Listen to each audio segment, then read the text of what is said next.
A single touch. That's all it took to destroy everything. When CEO Victoria Lane's fingers brushed against Ethan Cole's tie in that 40th floor hallway, neither of them knew the cameras were watching. Neither of them understood that one innocent gesture would ignite whispers, headlines, and a dangerous contract that would blur the line between performance and truth. A powerful woman, a struggling single father, a fake romance that felt too real. This is the story of what happens when survival meets desire, when pride collides with need, and when two people must decide, is love worth losing everything? Stay until the end, hit that like button, and comment your city below so I can see how far this story travels. The fluorescent lights of Sterling Global's 40th floor hummed with the same lifeless frequency they had for the past 6 years. Ethan Cole had learned to disappear beneath them. He moved through the administrative corridors like a shadow, head down, steps quiet, existing in the negative space between the important people. The executives who made millions, the directors who shaped policy, the assistants who whispered their secrets. Ethan wasn't any of those. He was furniture, wallpaper, a man who filed reports, updated spreadsheets, and left at exactly 5:47 p.m. every single day because daycare closed at 6:15 and Ms. Patricia charged $5 for every minute he was late. Nobody noticed Ethan Cole. That was exactly how he needed it. This particular Tuesday started like all the others. Ethan's alarm screamed at 5:30 a.m. He rolled out of the creaking bed in their 2-bedroom apartment in Riverside, the kind of building where the heating worked 3 months out of 12 and the neighbors' arguments bled through walls thin as hope. Leo was still asleep, one small arm thrown over his dinosaur pillow, mouth slightly open. 8 years old. The entire reason Ethan's heart still beat. Ethan showered in 4 minutes flat, a skill honed over years of single parenthood. He made Leo's lunch with mechanical precision, turkey sandwich, apple slices, the granola bar Leo actually liked, not the chalky ones from the discount store. He laid out Leo's school clothes. He checked homework. He signed a permission slip for a field trip to the Science Museum that cost $20 they didn't really have. By 6:45, they were on the number 12 bus. Leo pressed his face against the window, fogging the glass with his breath and drawing dinosaurs in the condensation. Ethan held their backpacks and watched the city wake up. Joggers and expensive sneakers, coffee shops that charged $7 for drinks that were mostly foam, Tesla sedans sliding through intersections like sharks. "Dad?" Leo's voice was small. "Yeah, buddy? Can I do soccer this spring?" Ethan's chest tightened. Soccer meant cleats, shin guards, registration fees. Saturday mornings he'd have to navigate somehow around his new weekend shift. "We'll see," Ethan said, which was parent code for probably not, but I don't want to break your heart on a Tuesday morning. Leo nodded. He understood. He was 8, but he understood too much. Ethan dropped him at Riverside Elementary at 7:20, watched him disappear through the double doors with his patched backpack, then caught the express bus downtown. By 8:15, he was at his desk on Sterling Global's 40th floor, logging in, pulling up reports, becoming invisible again. The morning crawled. Emails, spreadsheets. A system update that crashed twice. Ethan ate lunch at his desk, leftover pasta from Sunday that had seen better days, and avoided the break room where the real employees gathered to talk about their weekends in wine country and their debates over Tesla versus Rivian. At 2:30 p.m., his phone buzzed. Leo's school. His stomach dropped. "Mr. Cole?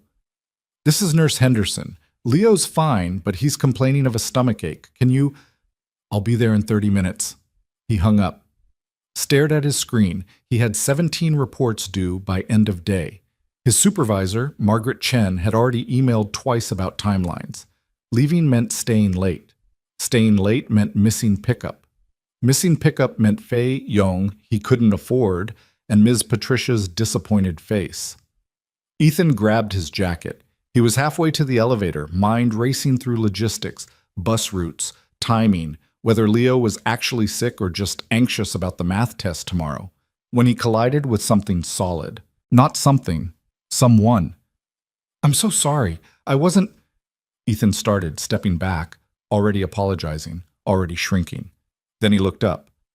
Victoria Lane stood exactly 2 feet in front of him, one hand braced against the wall where she'd caught herself, the other holding a tablet that had clattered to the floor. She was taller than he'd imagined. Everyone looked smaller in the company newsletters and earnings calls, with dark hair pulled into a razor-sharp bun and eyes the color of cold steel. She wore a suit that probably cost more than Ethan's monthly rent, charcoal gray with lines so precise they could cut glass. She was the CEO of Sterling Global. Ethan was a level 3 administrative assistant. The galaxy between them had never felt wider. Mr. She glanced at his badge. Cole, you all right? Yes, I'm sorry. I wasn't watching where... Your tie's crooked. Ethan blinked. What? Victoria bent down, retrieved her tablet with one fluid motion, then straightened. She took one step closer, then another. Close enough that Ethan could smell her perfume, something expensive and faintly dangerous, like leather and smoke. Then she reached out. Her fingers brushed the knot of his tie, a thrift store navy blue he'd owned for 4 years, and straightened it with the casual confidence of someone accustomed to fixing the world's problems. The touch lasted maybe 3 seconds. Her fingertips grazed his collar. Her knuckles brushed his shirt. Ethan forgot how to breathe. It wasn't attraction. It wasn't romance. It was sheer electric shock. When was the last time someone had touched him? Really touched him? Not Leo's sticky-fingered hugs or the accidental brush of strangers on the bus, but an intentional, human gesture that acknowledged he existed? His breath came short and sharp. Victoria's eyes flicked up to his face, one eyebrow arched. Her expression shifted from professional neutrality to something almost amused. "Why are you breathing like that?" she asked. The question hung in the air between them like smoke. Behind her, the elevator doors stood open, waiting. Beyond that, the glass walls of the 40th floor reflected everything, including the security camera mounted in the corner, its red light blinking steadily. Ethan's face burned. I have to go. My son's school called." He stepped around her, moving fast, not running, but close to it. He felt her eyes on his back the whole way to the elevator. When he finally stepped inside and jabbed the button for the lobby, he caught his reflection in the polished doors. His tie was perfectly straight. His hands were shaking. Leo didn't have a stomachache. He had anxiety about the math test, just as Ethan suspected, and 20 minutes of sitting with Nurse Henderson while eating crackers had solved it. Ethan stayed with him anyway, signed him out early, and they went to the library where Leo did homework, and Ethan answered work emails on his phone, trying not to calculate how many hours he'd have to make up. They took the bus home, made spaghetti. Leo talked about a girl named Emma who could do a backflip and a boy named Marcus who'd brought a tarantula for show and tell. Normal things, safe things. Ethan barely heard any of it. He kept feeling those fingers on his collar, kept hearing that question. Why are you breathing like that? It meant nothing. A CEO had straightened a crooked tie, a moment of fastidiousness from someone who probably color-coded her entire life. It was nothing. So why couldn't Ethan stop thinking about it? After Leo fell asleep, Ethan sat at their kitchen table, a wobbly, second-hand thing he'd reinforced with duct tape, and opened his laptop. He had reports to finish, timesheets to submit, a life to maintain. Instead, he found himself searching. Victoria Lane Sterling Global. The results flooded in. Forbes profiles. Business Insider features. A TED Talk on sustainable leadership that had 8 million views. Victoria Lane had built Sterling Global from a mid-tier consulting firm into a multinational corporation worth $4.2 billion. She'd been named one of Fortune's most powerful women 3 years running. She collected modern art, sat on the boards of 2 museums, and had once fired an entire executive team in a single afternoon for ethics violations. She was brilliant, ruthless, untouchable, and she'd straightened Ethan's tie like it mattered. He closed the laptop. This was stupid. He was a 34-year-old single father, barely keeping his head above water. She was a CEO who probably didn't remember his name. The universe didn't work this way. People like Victoria Lane didn't notice people like Ethan Cole, except she had. Wednesday morning arrived with rain hammering the windows and Leo complaining about wearing his raincoat. Ethan got him to school, got himself downtown, and slid into his desk at 8:17, soaked and exhausted. By 9 a.m., he knew something was wrong. People were staring. Not obviously, not rudely, but Ethan had spent 6 years being invisible, and he knew what normal looked like. This wasn't it. Sandra from accounting glanced at him, then quickly away. Two guys from finance huddled near the coffee maker, whispering. When Ethan walked past, they went silent. At 9:30, his phone buzzed. A text from Jamie Ortiz, one of the few people at Sterling who'd ever been decent to him. Jamie. Dude, have you seen it? Ethan. Seen what? Jamie. Check your email. Company newsletter. Ethan's stomach twisted. He opened his work email. The Sterling Global Internal Newsletter sat at the top, sent at 8 a.m. by Communications. Subject line, A Moment of Leadership. He clicked. The photo loaded slowly because the building's Wi-Fi was garbage, but when it appeared, Ethan's entire world tilted. It was him. Victoria. The hallway. Yesterday afternoon. The angle was from the side, slightly above, from the security camera. The photo was high resolution, almost artistic. Victoria's hand at his collar, adjusting his tie, her expression focused. Ethan's face visible in profile, eyes wide, lips slightly parted. The caption read, CEO Victoria Lane exemplifies Sterling's commitment to mentorship and excellence at every level. Even the smallest gestures reflect our values. Ethan read it 3 times. Then 4. Mentorship? Smallest gestures? This wasn't mentorship. This was a woman straightening a crooked tie because she was meticulous and he'd literally run into her. This was a 3-second interaction that meant nothing. But the photo didn't look like nothing. The photo looked intimate, personal, like a scene from a movie where the powerful executive notices the overlooked employee and the music swells and everything changes. Ethan's phone buzzed again. Jamie. Bro, people are talking. Ethan. It was nothing. I bumped into her. She fixed my tie. That's it. Jamie. That's not what it looks like. Jamie. That's not what anyone thinks it looks like. Ethan pushed back from his desk. His hands were shaking again, but this time not from shock, from anger, from fear. This was a spotlight he'd spent 6 years avoiding. This was attention he couldn't afford. He grabbed his phone and headed for the stairs, needing air, needing space, needing... Ethan Cole? He froze. Turned. A woman in a pristine black suit stood 5 feet away. Mid-30s, strawberry blonde hair, the kind of posture that screamed executive assistant to someone terrifying. Ms. Lane would like to see you, she said. Immediately. The 50th floor was a different world. Where the 40th floor was beige cubicles and fluorescent hum, the 50th was glass and steel and silence. Floor-to-ceiling windows overlooked the city. The furniture looked like sculpture. Even the air felt expensive. Ethan followed the assistant, her badge read Caroline Watts, executive assistant, through corridors where their footsteps echoed. Employees moved with hushed efficiency. Everything was controlled, pristine, perfect. Caroline stopped outside a set of double doors, frosted glass with Victoria Lane etched in simple letters. She's expecting you, Caroline said. Her expression gave away nothing. Ethan's mouth was dry. What does she want? You'll have to ask her that. Caroline knocked once, then opened the door. Victoria's office was the size of Ethan's entire apartment. Windows wrapped 2 walls, flooding the space with gray morning light. A desk made of dark wood and chrome sat near the windows, clean except for a laptop and a single coffee cup. Modern art decorated the walls, bold slashes of color that probably cost more than Leo's college fund would ever be. Victoria stood at the window, her back to the door, silhouette sharp against the rainy cityscape. Mr. Cole? She said without turning around. Close the door. Ethan did. His heart hammered. Victoria turned. She wore another immaculate suit, midnight blue this time, and her expression was unreadable. She gestured to one of the chairs facing her desk. Sit. Ethan sat.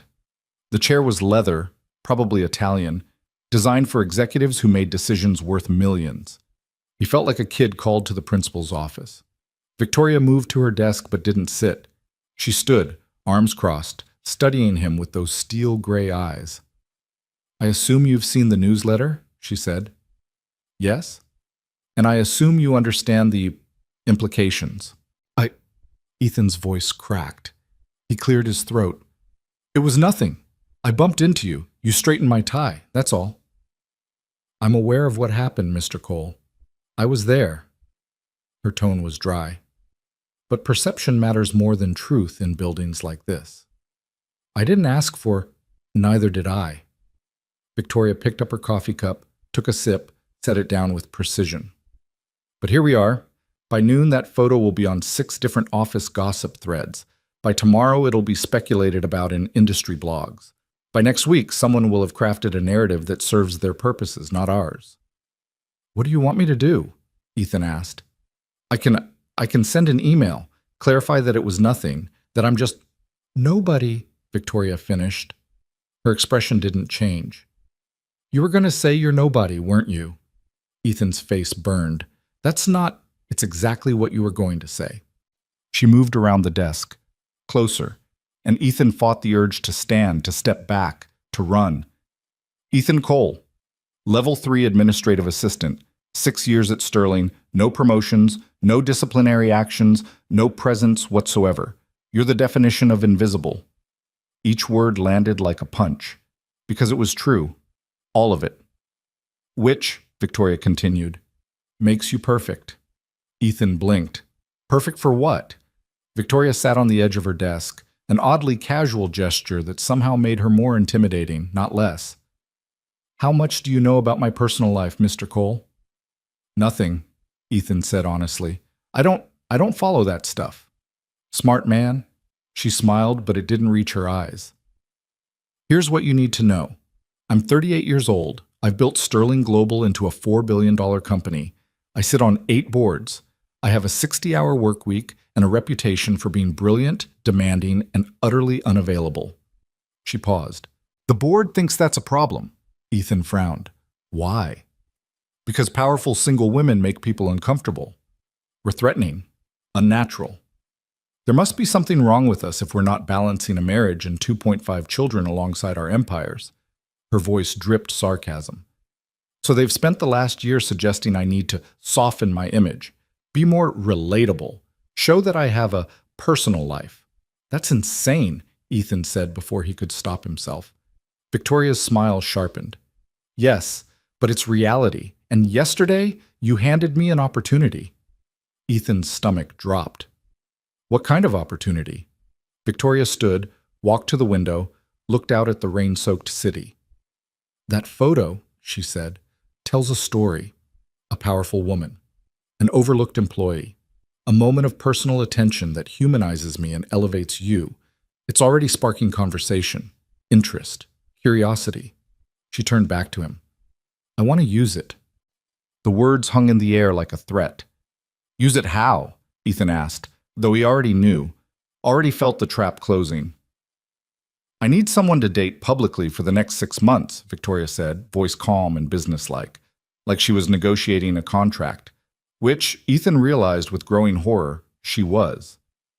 Someone respectable but unthreatening, someone with a compelling personal story, someone who looks good in photos but won't actually interfere with my life. "You want me to pretend to date you?" "Yes." "That's crazy. It's strategic. It's a lie. It's business." Victoria moved back to her desk, opened a drawer, and pulled out a folder. She set it on the desk between them. "This is a contract, 6 months. Public appearances, company events, charity galas, perhaps 2 dinners per month at carefully selected restaurants. We'll be photographed. We'll look like a couple. You'll be compensated generously." Ethan stared at the folder like it might bite him. "How generously?" $10,000 per month. $60,000 total. The number hit like a physical blow, $60,000. That was more than Ethan made in a year. That was Leo's school, soccer, a better apartment, a safety net he'd never had. "Why me?" Ethan asked, voice rough. "You could hire an actor, a model, someone who actually knows how to do this." "Because actors and models come with their own publicity, their own angles, their own ambitions. Victoria's eyes locked on his. You, Mr. Cole, have none of those things. You're exactly what you appear to be. A single father trying to survive. That's the story. That's what makes it believable. Ethan's hands clenched. And what happens after 6 months? We have a quiet, amicable breakup. You receive a glowing recommendation and a transfer to a different department with a significant raise. Your life improves. My image softens. Everyone wins. Except it's built on a lie. So is most of business. Victoria's expression didn't waver. I'm not asking you to fall in love with me, Mr. Cole. I'm offering you a job, a role to play, a way to provide a better life for your son. There it was, the knife between his ribs. She'd done her research. She knew about Leo. I need to think about it, Ethan said. You have until tomorrow morning. Victoria opened the folder revealing the first page of the contract. Legal language, clauses, non-disclosure agreements. This doesn't leave this room. You don't discuss it with anyone. If you decline, the conversation never happened. Ethan stood. His legs felt unsteady. And if I accept? Then we start rehearsing. Victoria extended her hand. Think carefully, Mr. Cole. Opportunities like this don't come twice. Ethan didn't shake her hand. He turned and walked to the door, feeling her eyes on his back. Mr. Cole? He paused, hand on the doorknob. Your tie's crooked again, Victoria said. Ethan didn't look back. He opened the door and walked out, leaving the contract behind, leaving the impossible offer behind, leaving everything behind except the question that followed him all the way down to the 40th floor. What kind of man sells his dignity for $60,000? And the answer, the one that burned in his chest as he returned to his desk and tried to focus on spreadsheets. The kind who'd do anything for his son. Chat. That night, Leo wanted to play dinosaurs. Ethan sat on their threadbare living room carpet, making roaring sounds while Leo narrated an epic battle between T-Rex and Triceratops. The apartment was cold. The radiator clanked. Somewhere above them, the neighbors were fighting again. Leo crashed the dinosaurs together, giggling. Dad, you're not doing the voice right. Sorry, buddy. I'm tired. You're always tired. Ethan looked at his son. Skinny arms, too long hair that needed a cut, eyes bright with imagination despite everything. Despite the shabby apartment and the secondhand clothes and the fact that Ethan had to say, we'll see, instead of yes to soccer and field trips and everything else 8-year-olds deserved. Leo? Ethan said carefully. What if things could be different? Leo looked up, dinosaurs forgotten. Different how? What if we could afford things, better things? Leo's face went carefully neutral. The face of a kid who'd learned not to hope too hard. Like what? Like a nicer place. And soccer. And maybe we could get you a new backpack, one without the broken zipper. Would we have to move? Maybe. Eventually. Leo thought about this, turning a plastic stegosaurus over in his hands. Would I have to change schools? I don't know yet. Because I like my school. Emma's there. And Mr. Harrison is nice. I know, buddy. Leo nodded slowly. If we stay at my school, then okay. Different would be okay. Such a small thing to ask. Such a reasonable condition. Don't take away the few stable things in his life. Ethan pulled Leo into a hug, feeling the small body fold against him, trusting and warm. I love you, Ethan said. Love you too, Dad. After Leo fell asleep, Ethan sat at the kitchen table and opened the photo from the newsletter on his phone, studied it, the way Victoria's hand rested at his collar, the way his face looked, vulnerable, exposed, shocked, the way it looked exactly like something it wasn't. He thought about $60,000. He thought about Leo's face when Ethan said, "We'll see," to things other kids got without asking.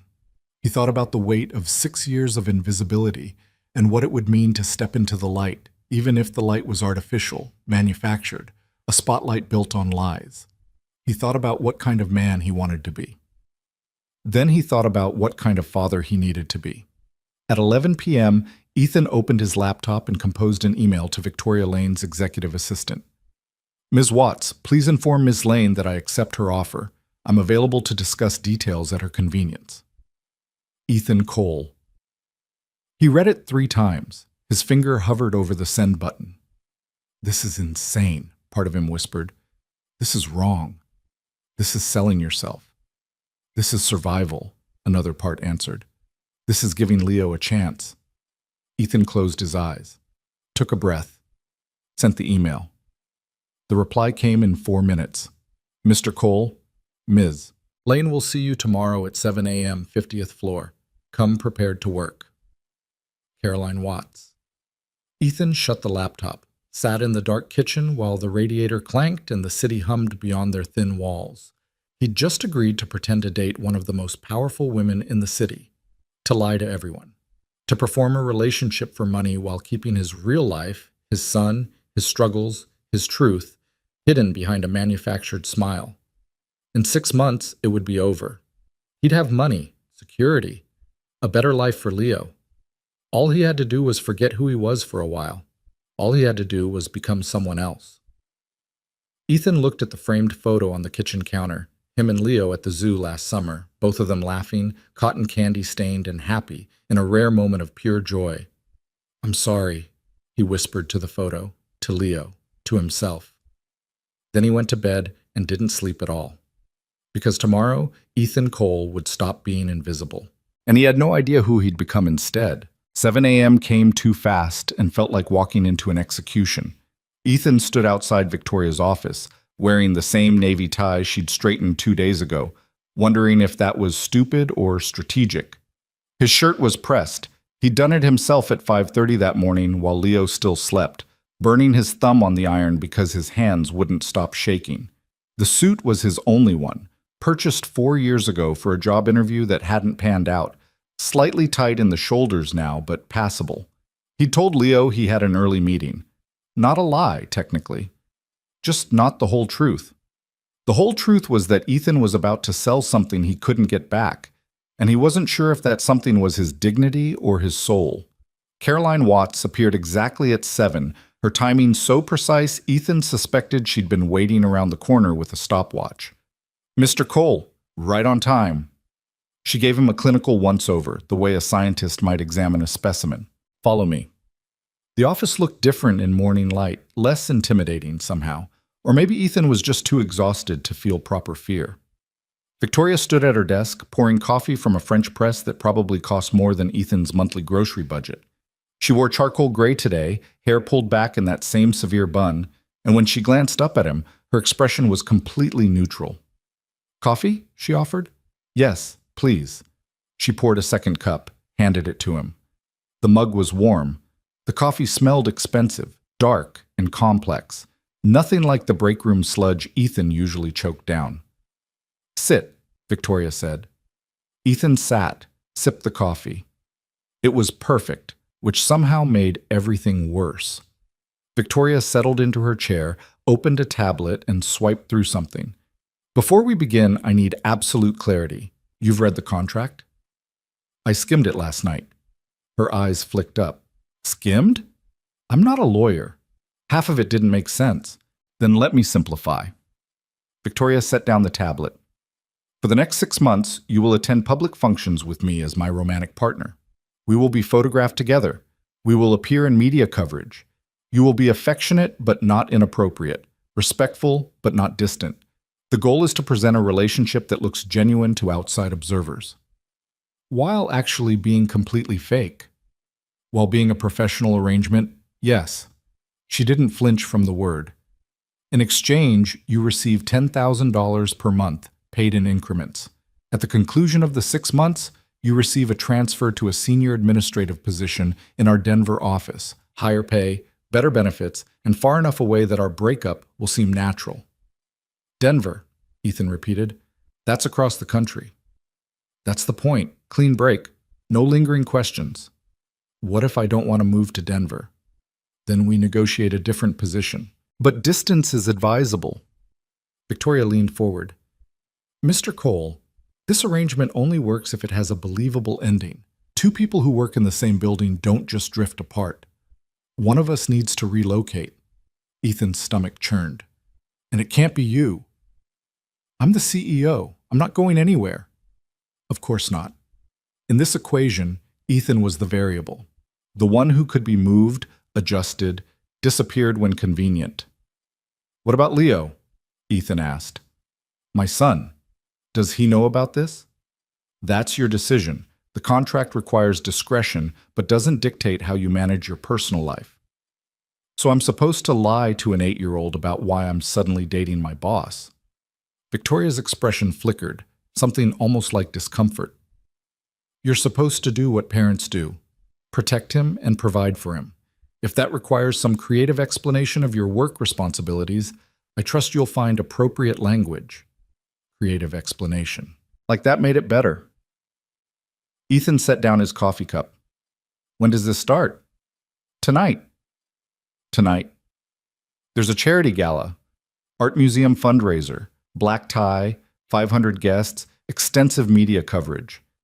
Victoria pulled up something on her tablet, turned it so Ethan could see, a glossy invitation with embossed gold lettering. I already RSVP'd with a +1, that's you. Ethan's throat went dry. I don't have a tuxedo.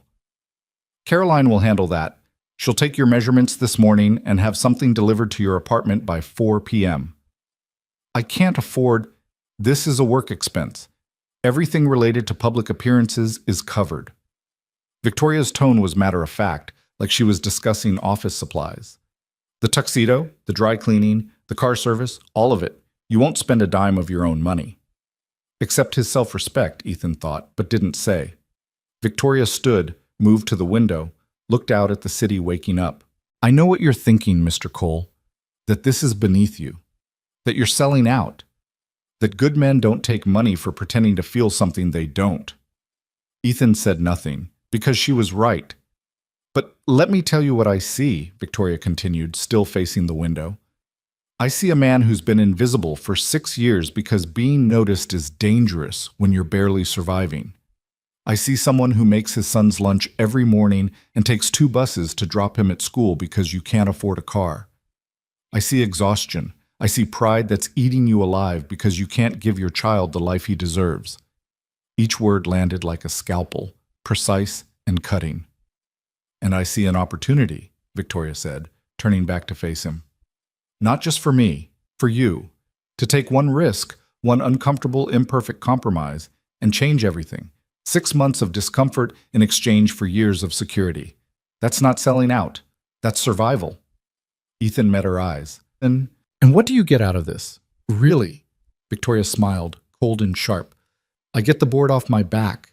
I get to keep building my company without being told I need to be more balanced or relatable. I get 6 months of positive press showing that I'm human enough to care about someone, which apparently matters more than the 4,000 jobs I've created or the $1 billion in revenue I've generated. That's dystopian. That's reality. Victoria moved back to her desk, picked up a pen, clicked it once.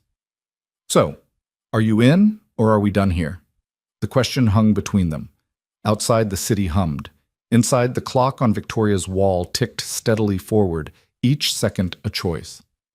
Ethan thought about Leo's face when he'd asked about soccer, thought about their apartment with its broken heating and thin walls, thought about 6 more years of invisibility, of we'll see, of watching his son learn not to want things because wanting hurt too much. I'm in, Ethan said. Ethan, but I have conditions. Victoria's eyebrow arched. Conditions? Leo doesn't move schools. Whatever happens in 6 months, Denver or wherever else, he stays at Riverside Elementary until the end of the academic year. He's already had enough disruption in his life. Victoria considered this. Agreed. What else? I need flexibility for school emergencies. If Leo's sick or there's a problem, I go, no matter what event we're supposed to be at. Within reason, yes. Anything else? Ethan took a breath. I need to know we're not doing anything that would hurt him. No photos of Leo, no stories about him. He's not part of this. Something shifted in Victoria's expression. Not quite softness, but something adjacent. Understanding, maybe. I would never exploit a child for publicity, she said quietly. You have my word. Leo stays completely out of this arrangement. Ethan nodded. His hands were shaking again. He pressed them flat against his thighs. Then yes, I'm in. Victoria extended her hand across the desk. Welcome to the performance, Mr. Cole. This time, Ethan shook it. Her grip was firm, professional, exactly what he expected. But her hand was warm, and for just a second he felt the same electric shock he'd felt when she'd touched his tie. Then she released him, and the moment was gone. Caroline will get you fitted, Victoria said, already back to business. Be ready at 7 tonight. Car service will pick you up. Don't be late. Ethan stood. What do I do at this thing? What do I say? Stay close to me. Look interested when I talk. Smile when appropriate. Touch my arm occasionally. Nothing aggressive, just enough to suggest comfort and familiarity. She paused. Have you ever been to an event like this before? No. Then tonight is your crash course. Watch, learn. Don't drink too much. Don't talk about work. You're there because we're together, not because of Sterling. If someone asks how we met, tell them the truth. We literally ran into each other. That's not much of a story. Victoria's smile was razor thin. The best lies are built on truth, Mr. Cole.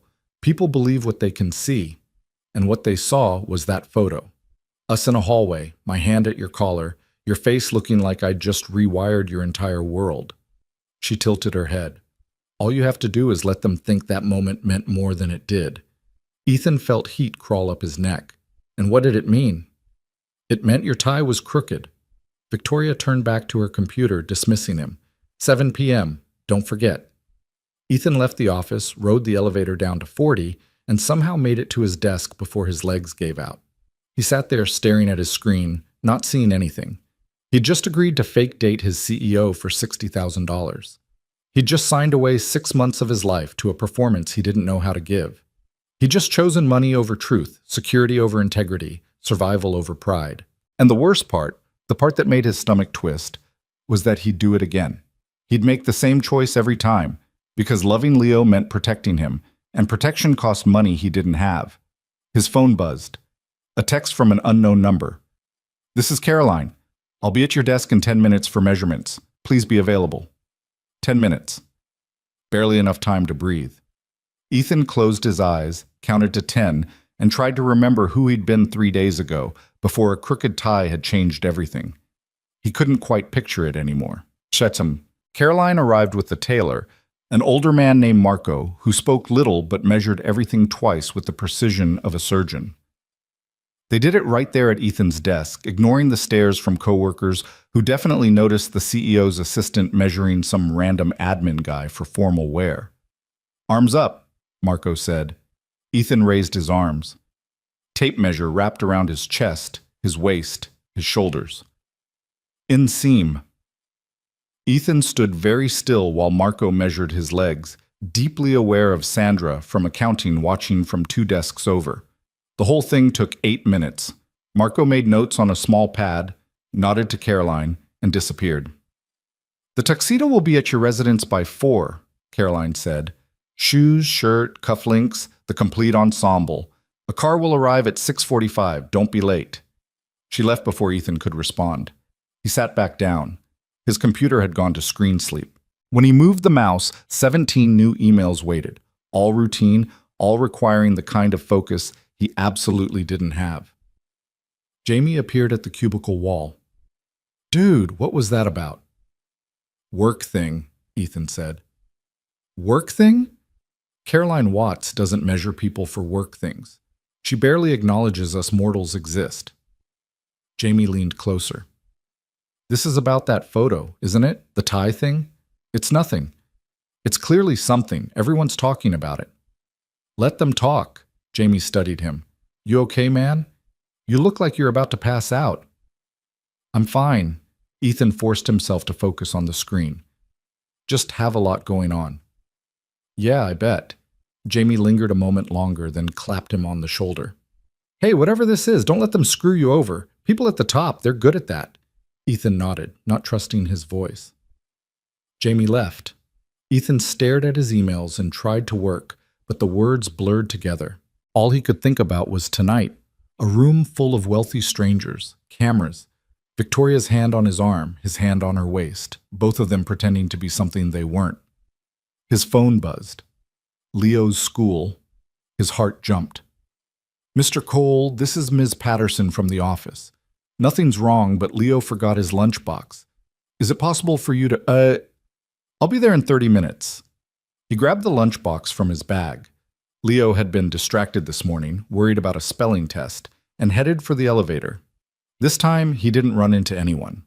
The hallway was empty. The security camera's red light blinked steadily in the corner. Ethan looked directly at it, wondered who was watching now. The tuxedo arrived at 4:07 p.m. in a garment bag nicer than any piece of clothing Ethan had ever owned. He unzipped it slowly, half expecting it to be a mistake. It wasn't a mistake. The tuxedo was perfect. Classic black, single button, sharp lines that looked like they could cut through steel. The shirt was crisp white cotton with French cuffs. The bow tie was silk. The shoes were leather, polished to a mirror shine. Everything fit perfectly. Ethan stood in his shabby bedroom wearing a tuxedo that cost more than 3 months of his rent and barely recognized his reflection. "Dad?" Leo appeared in the doorway, eyes wide. "Whoa! Why are you fancy?" Ethan turned. "I have a work event tonight, a fancy one." "You look like James Bond." "I look like I'm playing dress-up." "No, you look cool." Leo came closer, touched the sleeve. "Can I come?" Ethan's chest tightened. "Not this time, buddy. It's grown-up stuff. Boring." "Oh." Leo's face fell. "Who's watching me?" "Mrs. Chen from downstairs, remember her? She said you could help her make dumplings." Leo brightened slightly. Mrs. Chen was kind and patient and let Leo stand on a stool to help in the kitchen. "Okay, but you have to tell me about it tomorrow." "Deal." Leo paused. "Dad, are you in trouble?" Ethan knelt down, eye level with his son. "No, buddy, I'm not in trouble. Why would you think that?" "Because you look worried, and you've been on your phone a lot, and you made me pancakes yesterday, even though it wasn't the weekend." Too observant. Leo had always been too observant. "I'm not in trouble," Ethan said carefully. "Work's just been different lately. Good different. There might be some changes coming. Good changes." "Like what?" "Like maybe we can afford soccer, and maybe a nicer place to live eventually." Leo's eyes went cautious hopeful again. "Really?" "Really. But it means I might have to work some extra events for a while. Nights like tonight. Fancy stuff. Is that okay?" Leo thought about it, then nodded. "If it means soccer, then yeah." Ethan pulled him into a hug, breathing in the scent of his son's shampoo. Discount brand, but it smelled like home. "Love you, buddy." "Love you too. Don't get dumpling sauce on the fancy suit." Ethan laughed despite everything. "I won't." At 6:42 p.m., a black town car pulled up in front of their building. Ethan kissed Leo goodbye, gave final instructions to Mrs. Chen, and walked out into the evening feeling like he was headed to his own funeral. The driver opened the door without a word. Ethan slid into leather seats that probably cost more than his monthly salary. The car smelled like expensive cologne and money. They drove through the city as rush hour faded into night.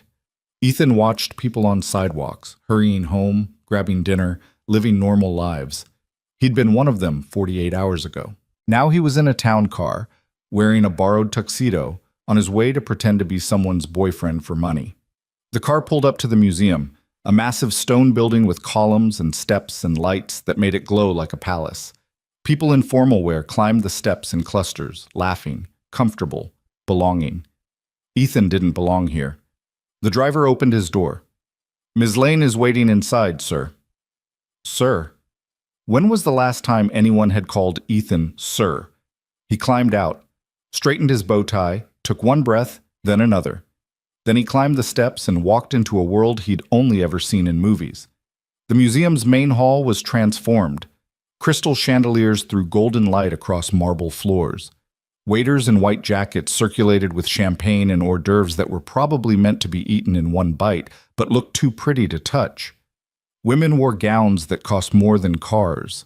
Men wore tuxedos with the casual confidence of people who owned several. Ethan stood frozen just inside the entrance, scanning the crowd.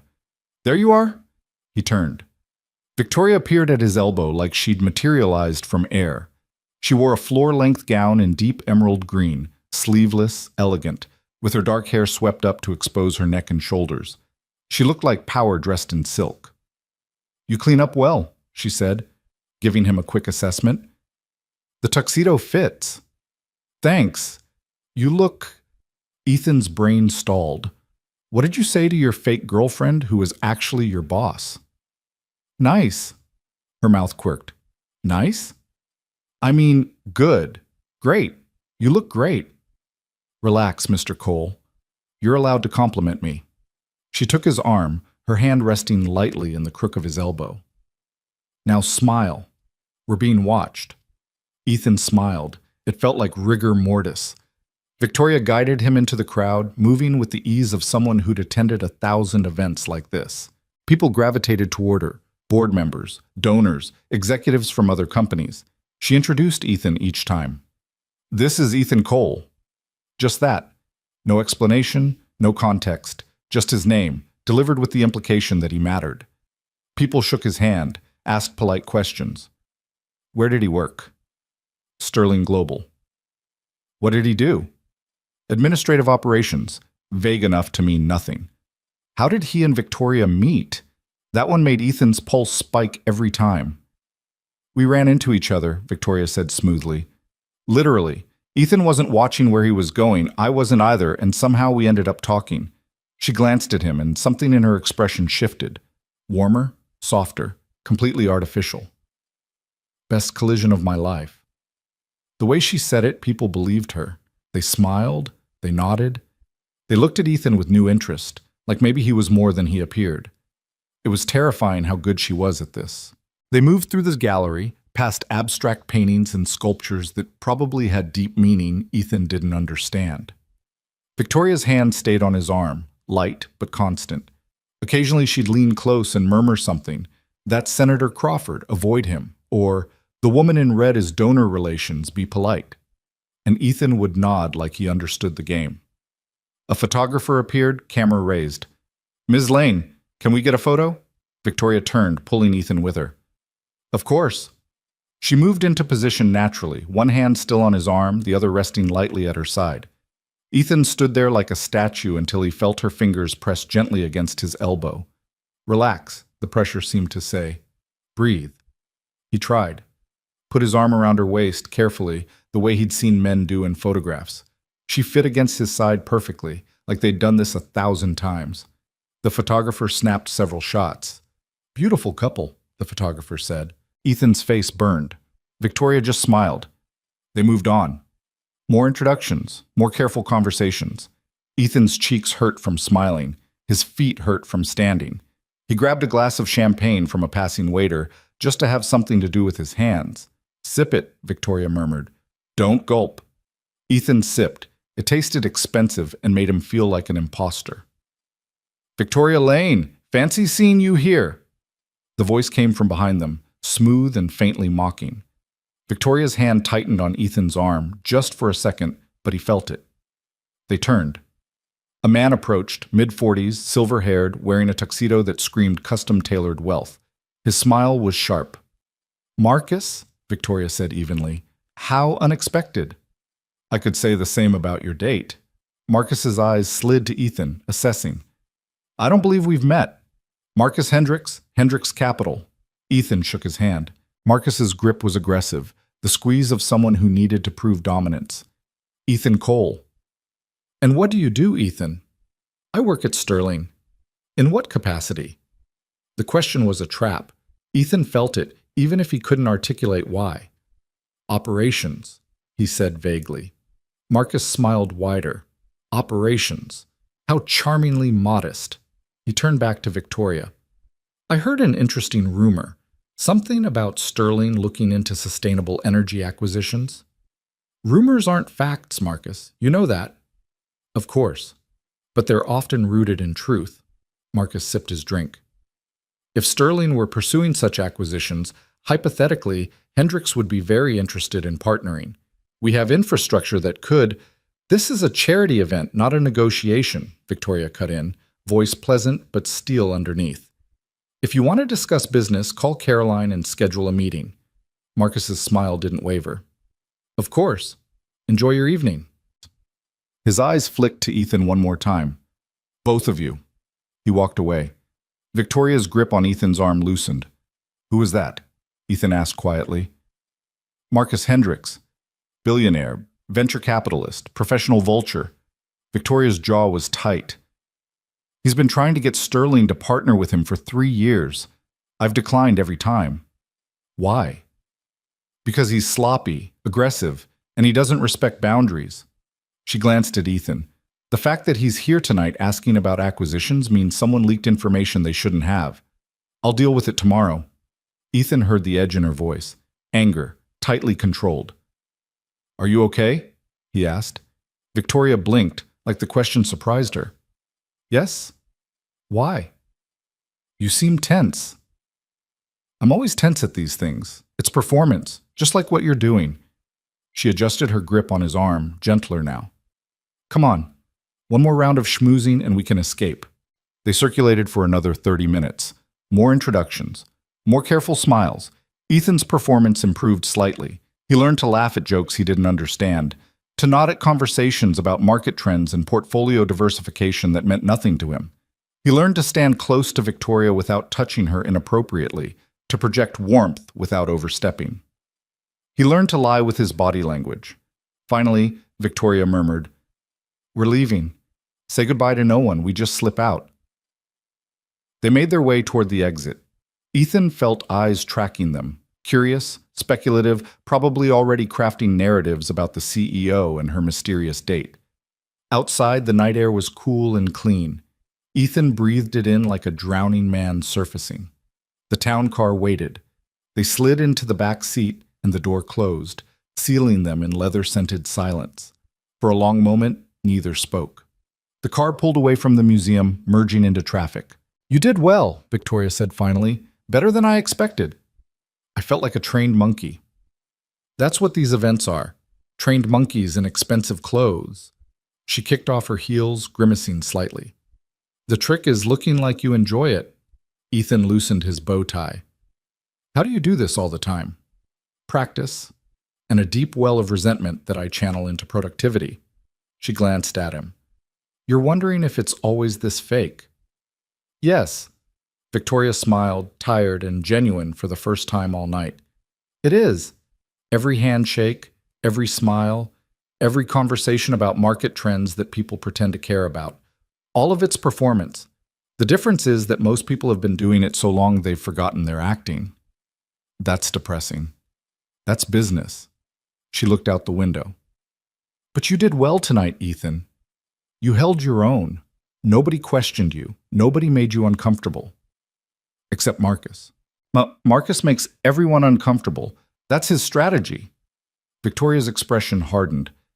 Don't worry about him. He's irrelevant. The car stopped in front of Ethan's building.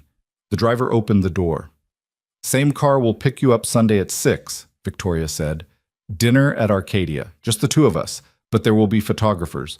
Wear the navy suit. It'll be less formal. Okay. Ethan hesitated. Victoria? She looked at him.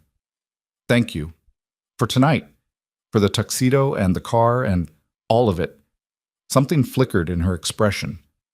You're thanking me for making you perform in a charade. I'm thanking you for helping me take care of my son.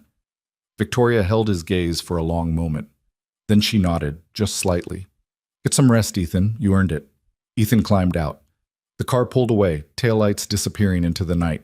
He stood on the sidewalk in front of his building, still wearing the expensive tuxedo, and felt the weight of everything settle onto his shoulders. This was his life now. Performance. Pretense. Careful lies dressed up as romance. And he had 23 more weeks to go. Ethan climbed the stairs to his apartment, where Leo was already asleep, and Mrs. Chen waited with a kind smile. He paid her $20 he couldn't afford, thanked her, and locked the door behind her. Then he stood in his bedroom, took off the tuxedo piece by piece, and hung it carefully in his closet next to his regular work clothes. 2 worlds, 2 versions of himself.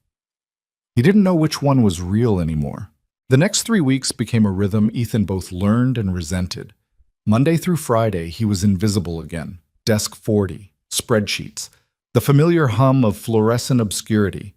But Thursday nights and Sunday evenings belonged to Victoria. Restaurant dinners where they sat across candlelit tables making conversation that looked intimate from the outside. Gallery openings where her hand rested in the crook of his elbow. A theater premiere where photographers shouted their names and Ethan smiled until his face ached. The money appeared in his account like clockwork. $10,000 on the first of the month, minus taxes.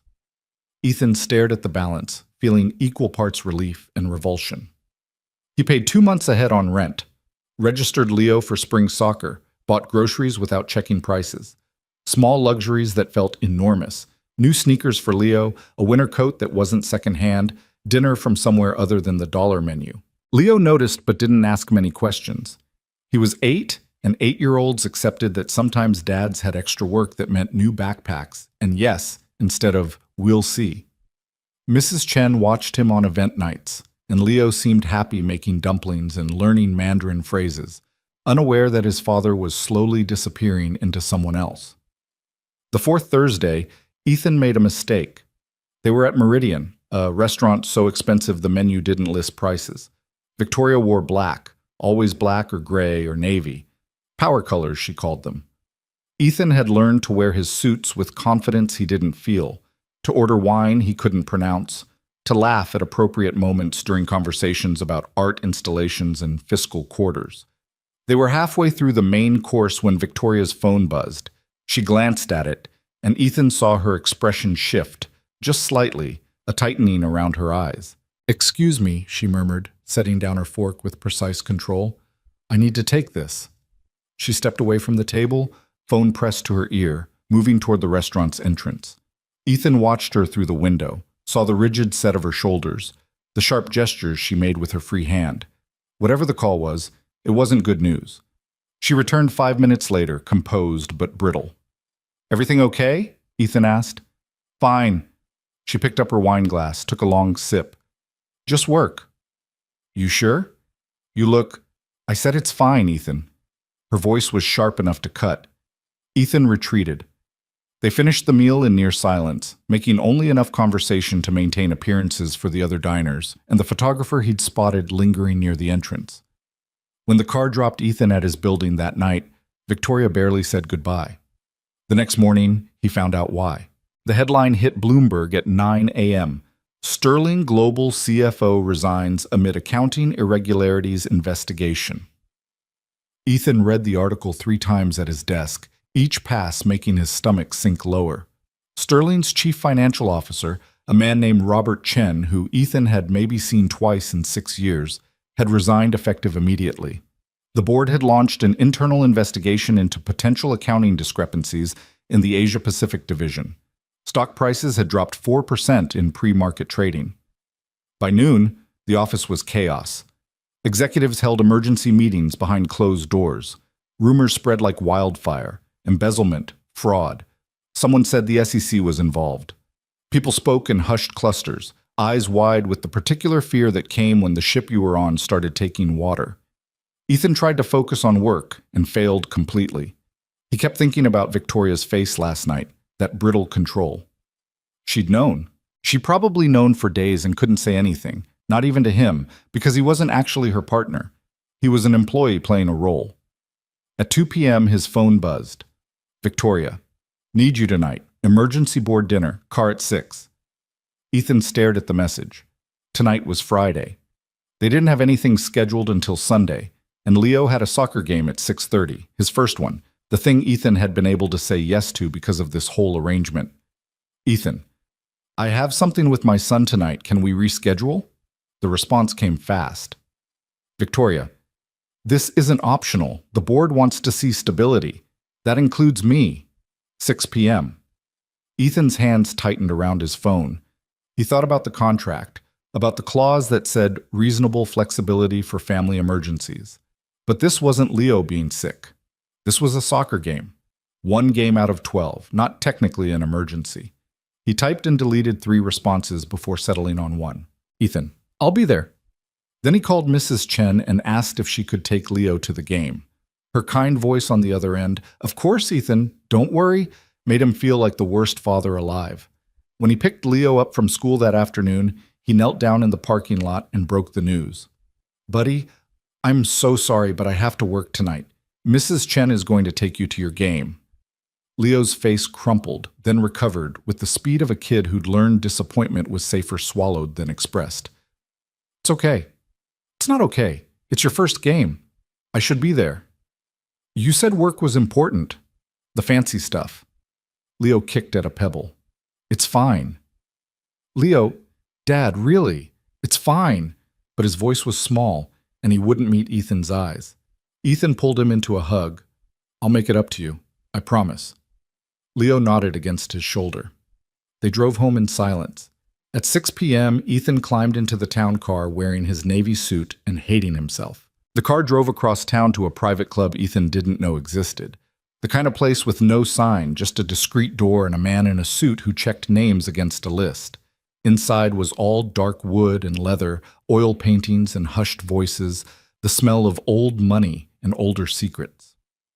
Victoria waited in a private dining room, surrounded by 8 board members Ethan vaguely recognized from company meetings.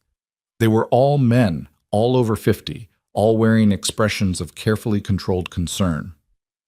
"Gentlemen," Victoria said as Ethan entered, "you remember Ethan Cole." They nodded, shook his hand. Ethan sat beside Victoria at the long mahogany table, feeling like a prop in a play he didn't understand. The dinner was brutal, not because anyone was rude, they were unfailingly polite. But Ethan could feel the subtext beneath every conversation, the real meeting happening in the spaces between words. The board was scared. Sterling's stock had dropped 6% by market close. Investors were asking questions, and they needed to know Victoria had control. "This Chen situation," one board member said carefully, cutting his steak with surgical precision.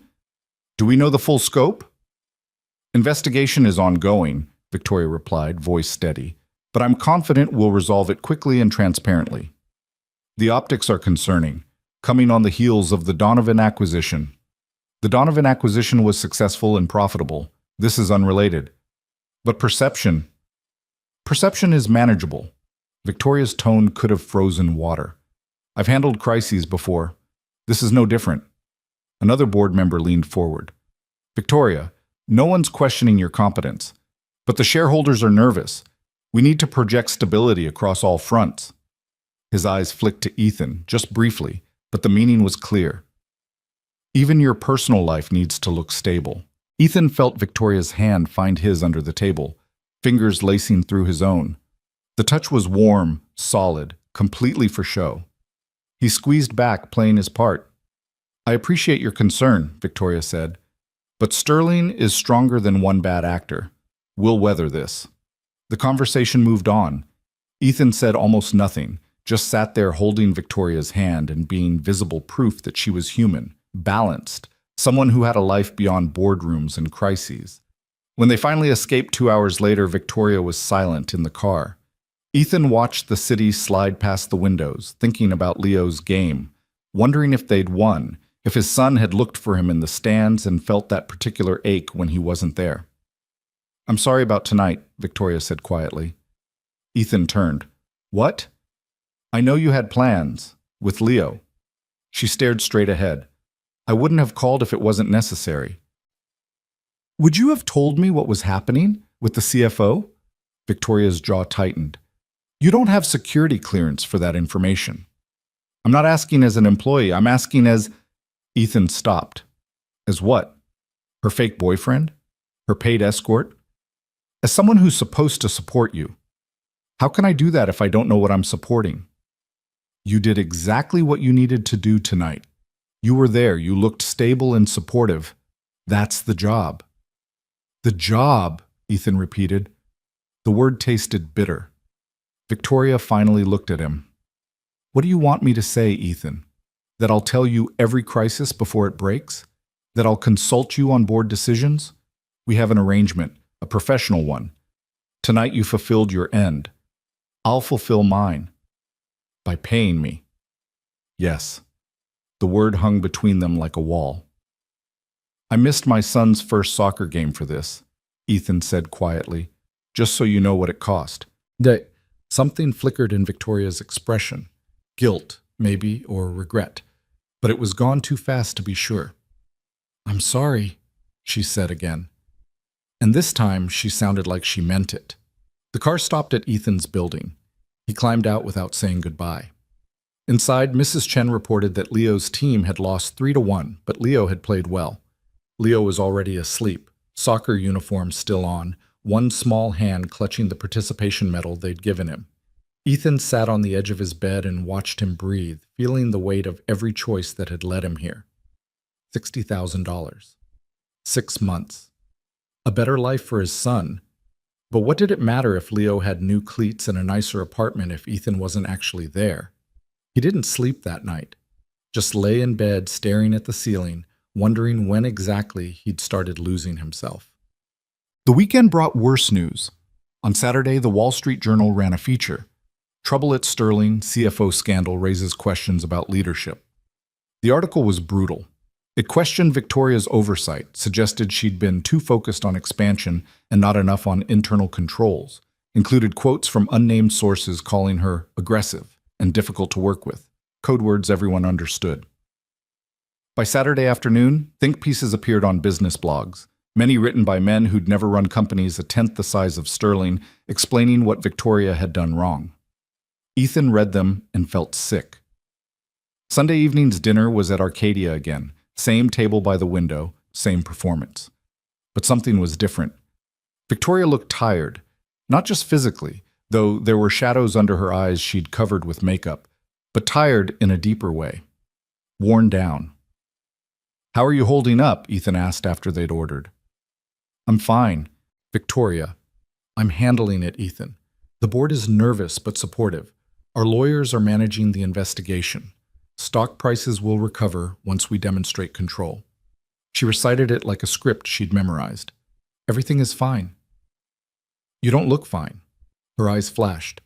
What do you want me to say? That I'm exhausted? That I've slept maybe 10 hours all week? That I'm fighting board members who think a woman CEO can't handle a crisis? She took a breath, controlled herself. I'm not going to fall apart, if that's what you're worried about. I don't have that luxury. I'm not worried you'll fall apart. I'm worried you're alone in this. I am alone in this. That's the job. It doesn't have to be. Victoria laughed, short and sharp. Ethan, you're very sweet, but you don't understand how this works. I'm the CEO. That means when things go wrong, I stand alone. The board isn't there to support me. They're there to protect their investments. My executives are worried about their own careers, and you... She stopped. I what? You're here because I'm paying you to be. The words landed like a slap. True, but cruel in their honesty. Ethan set down his fork. Is that really what you think? It's what I know. We have a contract. You perform a role. I compensate you. That's the arrangement. And if I told you I actually give a damn what happens to you? That I'm not just here for the money? Victoria's expression went very still. Then I'd say you're confused. We're not friends, Ethan. We're not actually dating. This is business. Right. Business. Ethan signaled for the waiter. Check, please. What are you doing? I'm done performing for tonight. Ethan pulled out his wallet, but Victoria's hand shot across the table, stopping him. Don't. I'll handle it. Of course you will. You handle everything. Ethan stood. Good luck with the board, Victoria. I'm sure you'll manage fine alone. He walked out of the restaurant, ignoring the curious stares, ignoring the photographer who'd been lurking near the entrance.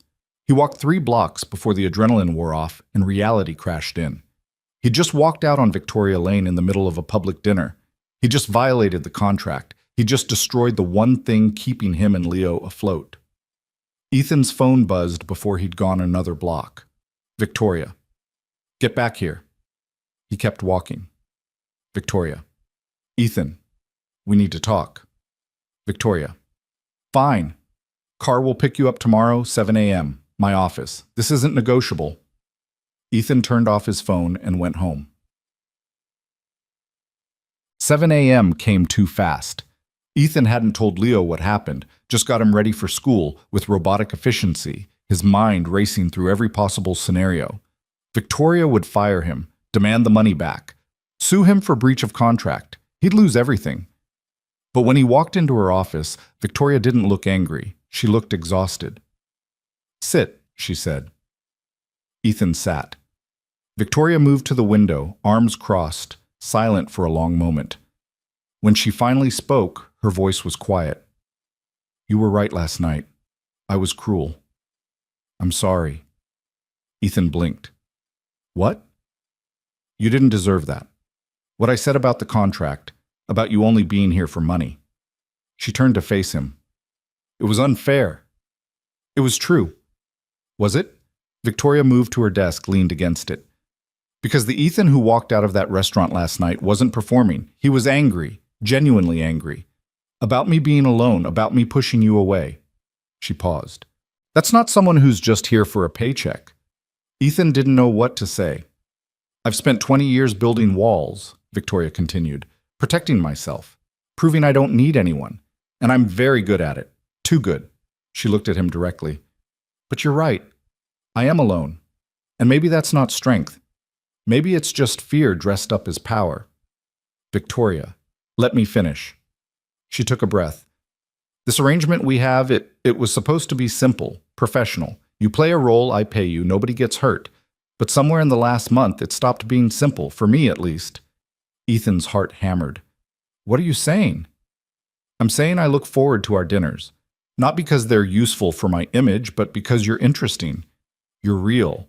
You don't treat me like a CEO or a figurehead or a problem to manage. You treat me like a person." Victoria's voice wavered slightly. "And I haven't been treated like a person in a very long time." "So what do we do?" Ethan asked quietly. "I don't know. The contract still exists. The arrangement is still necessary, more than ever, with the board breathing down my neck. But maybe we stop pretending it's only business." She met his eyes. "Maybe we admit that somewhere between the photographs and the performances, something real happened." Ethan stood, moved closer. "And if I said I felt the same thing? Then we'd have a problem." Victoria's smile was sad. "Because I'm still your boss. You're still being paid to be here. And even if what we feel is real, the foundation it's built on is completely fake. So we're trapped. We're complicated." Victoria reached out, her fingers brushing his hand. "But I'd rather be complicated with you than simple and alone." Ethan took her hand. The touch was electric, familiar now, but still startling in its intensity. "For what it's worth," he said, "I stopped performing about 2 weeks ago. Everything since then has been real." Victoria's expression cracked just slightly. "That's worth quite a lot, actually." They stood there, hands linked, both of them aware they'd crossed a line that couldn't be uncrossed. "The board dinner Friday," Victoria said. "I need you there. But I'm asking now, not demanding. Can you make it?" "I'll make it work. And Leo's games, I'll work around them. No more last-minute emergencies unless it's truly critical." Ethan nodded. "Thank you." Victoria squeezed his hand once, then released it. "Now, get back to work before Caroline starts rumors about why you're up here." Ethan smiled, turned to leave. At the door, he paused. "Victoria?" "Yes?" "For the record, you're not alone anymore. Even if this whole thing is fake, that part's real." He left before she could respond, but not before he saw the expression on her face, something between relief and terror, like she'd just realized she wanted something she'd spent years convincing herself she didn't need. The next 3 weeks were different. The same performances, the same public appearances, but underneath it all, something had shifted. Victoria's hand on his arm felt like a choice, not a choreographed move. Their conversations over dinner went deeper, real stories about their lives, not just surface pleasantries for observers. Ethan learned that Victoria had grown up poor, that Sterling Global was built from student loans and 100-hour weeks and sheer determination. Victoria learned that Ethan had wanted to be a teacher before Leo came along, and financial reality made dreams impractical. They didn't talk about what was happening between them, didn't label it or analyze it, just let it exist in the margins of the arrangement, real and impossible at the same time. The Sterling scandal slowly resolved. The investigation cleared Victoria of any wrongdoing, the CFO was prosecuted, and stock prices recovered. The board breathed easier. The press moved on to other crises. And then, on a Tuesday afternoon in the 6th week, everything collapsed. Ethan was at his desk when his phone exploded with notifications. Text messages from Jamie, from numbers he didn't recognize, all saying the same thing. "Have you seen it?" He opened his news app with shaking hands. The headline was everywhere. Sterling Global CEO Victoria Lane engaged to billionaire Marcus Hendricks in mega merger deal. Ethan read it 3 times, then 4. The words didn't make sense. The article explained that Victoria and Marcus Hendricks, the same Marcus who'd cornered them at the charity gala, had reached an agreement. Hendricks Capital would acquire a 30% stake in Sterling Global for $800 million. As part of the deal, Victoria and Marcus would marry within the year, combining their companies into a new partnership that would dominate 3 industries. The announcement had been made an hour ago at a press conference Ethan hadn't known was happening. There were photos. Victoria and Marcus standing together, his arm around her waist, both of them smiling. The caption called it the business marriage of the decade. Ethan's phone rang. Victoria's number. He answered. "Ethan." Her voice was tight. "Is it true?" "I can explain. Is it true?" he repeated. Silence. Then quietly, "Yes." Ethan felt something crack in his chest. "When were you going to tell me?" "I found out yesterday. The board pushed it through. Marcus has been pursuing this for months, and with the CFO scandal, they thought stability. So you're marrying him for business. It's more complicated than that." "How is it complicated? You're marrying a billionaire to save your company. That's pretty simple." "Ethan, please, were any of it real?" His voice cracked. "The last 3 weeks, the things you said about feeling something, was any of that true, or was I just a placeholder until a better deal came along?" "Don't do that. Don't cheapen what, Victoria? We don't have anything. We never did. You said it yourself, it was always business." "I was wrong. I care about you." "Not enough." Ethan grabbed his jacket. "Not enough to choose me over $800 million. That's not fair." "No, what's not fair is making me believe I mattered when I was just another transaction." He was walking now, heading for the elevator, not caring who heard. "Congratulations on the engagement, Ms. Lane. I hope it's everything you wanted." He hung up. She called back immediately. He didn't answer. Jamie intercepted him at the elevator. "Dude, are you okay? What the hell is happening?" "I'm leaving." "Leaving where?" "Sterling. The city. All of it." Ethan jabbed the elevator button. "I'm done." "But your contract is null and void the second she married someone else. It's in the fine print." Ethan had read that contract front to back. The clause was clear. The arrangement terminated if either party entered into another romantic relationship, engaged or otherwise. The elevator arrived. Ethan stepped in. "Where will you go?" Jamie called. "Anywhere that isn't here." The doors closed. Ethan rode down 40 floors, walked out of Sterling Global's glass tower, and didn't look back. The next 72 hours were a blur. Ethan pulled Leo out of school, packed their apartment in boxes, and found a subletter to take over the lease. He applied for jobs in 3 different cities, Portland, Austin, Philadelphia, anywhere far enough away that he'd never accidentally run into Victoria Lane at a coffee shop or crosswalk. Leo asked questions Ethan couldn't answer. Why were they leaving? What about soccer? What about his friends?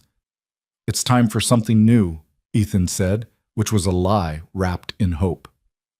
Mrs. Chen cried when they said goodbye. Jamie helped them pack and didn't ask the questions Ethan could see in his eyes. Victoria called 17 times. Ethan didn't answer. She texted. He deleted them unread. On the 3rd day, she showed up at his apartment. Ethan opened the door to find her standing in the hallway, still in her work clothes, looking like she hadn't slept. "Don't," he said. "Whatever you're here to say, don't." 5 minutes, that's all I'm asking. "You don't get to ask for anything from me anymore." "Ethan, please, I know you're angry." "I'm not angry. I'm done." He started to close the door. Her hand shot out, stopping it. "I ended it," she said quickly. "The engagement, the merger, all of it. I called Marcus this morning and told him the deal was off." Ethan froze. "What?" "I can't do it. I tried. I went to the lawyers, signed the preliminary documents, stood for the photographs, and every second I was thinking about you, about what I'd said in my office, that I'd rather be complicated with you than simple and alone. Victoria's eyes were red-rimmed. Turns out I meant it. You walked away from $800 million. I walked away from a lie. I've spent my whole life building something I thought mattered more than anything else, more than happiness, more than connection, more than love. She took a shaky breath. But it doesn't. The company, the money, the power, none of it matters if I'm alone. And I was, until you. Ethan leaned against the doorframe, feeling like the ground had disappeared beneath him. Why didn't you tell me? About Marcus, about the board pushing for the merger? Because I'm an idiot. Because I thought I could manage it, negotiate my way out, find a solution that didn't hurt you. Victoria's voice broke. Because I was scared that if I told you what I was up against, you'd see that I'm not worth fighting for. Victoria, but you did fight. You walked away because what we had mattered enough to hurt when I betrayed it. She moved closer. I've never had that. Never had someone care enough to be angry when I failed them. And I don't want to lose it. I don't want to lose you. Ethan looked at her, this brilliant, powerful woman standing in his shabby apartment hallway, looking more vulnerable than he'd ever seen her. What about the board? He asked quietly. They'll survive. I offered to step down if they insist on the merger. If they choose Marcus's money over my leadership, then Sterling isn't the company I thought it was.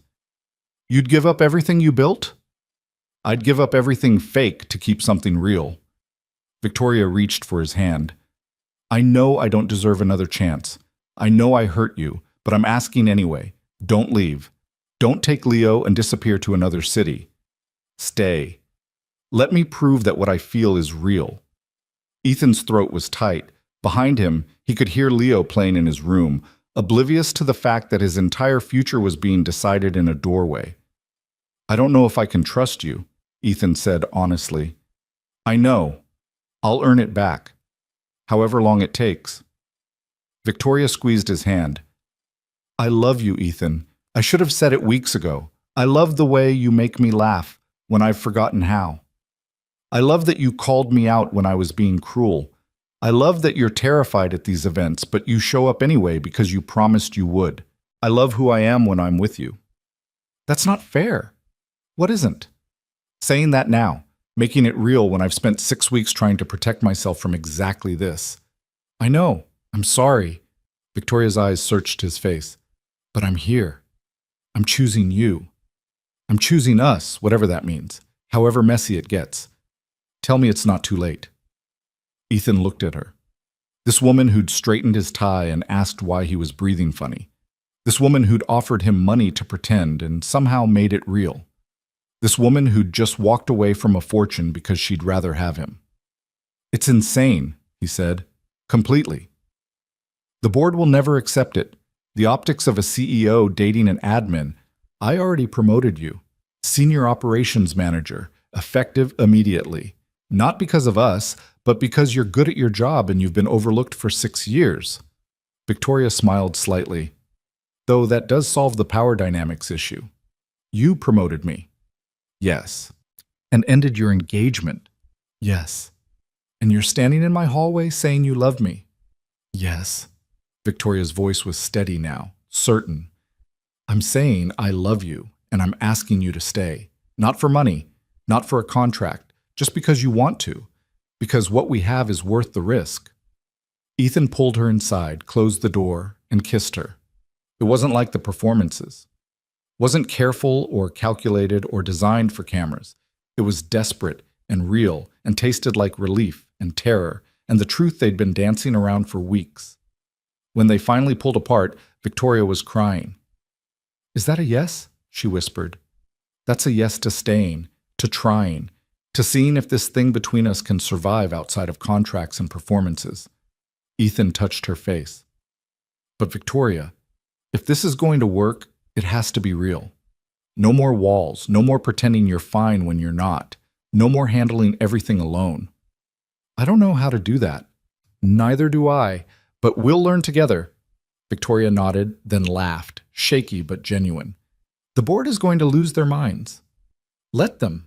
You're the CEO. They work for you, remember? Technically, they represent the shareholders. Ethan kissed her again, cutting off the business speak. When he pulled back, she was smiling. I love you, she said again, like she was testing the words. I love you too, even though you're terrifying and complicated and you made me miss my son's soccer game. I'll make it to the next one, I promise. You better. He's been asking about the fancy lady I work with. Victoria's eyes went wide. He knows. Kids always know. He's just been too polite to ask directly. Ethan glanced toward Leo's room. You ready to meet him? For real this time, not as my boss, but as someone who matters? Victoria looked genuinely nervous for the first time since Ethan had met her. What if he doesn't like me? He'll like you. You're not as scary as you think. I'm extremely scary? Yeah, but you make a good first impression when you're not trying to intimidate people.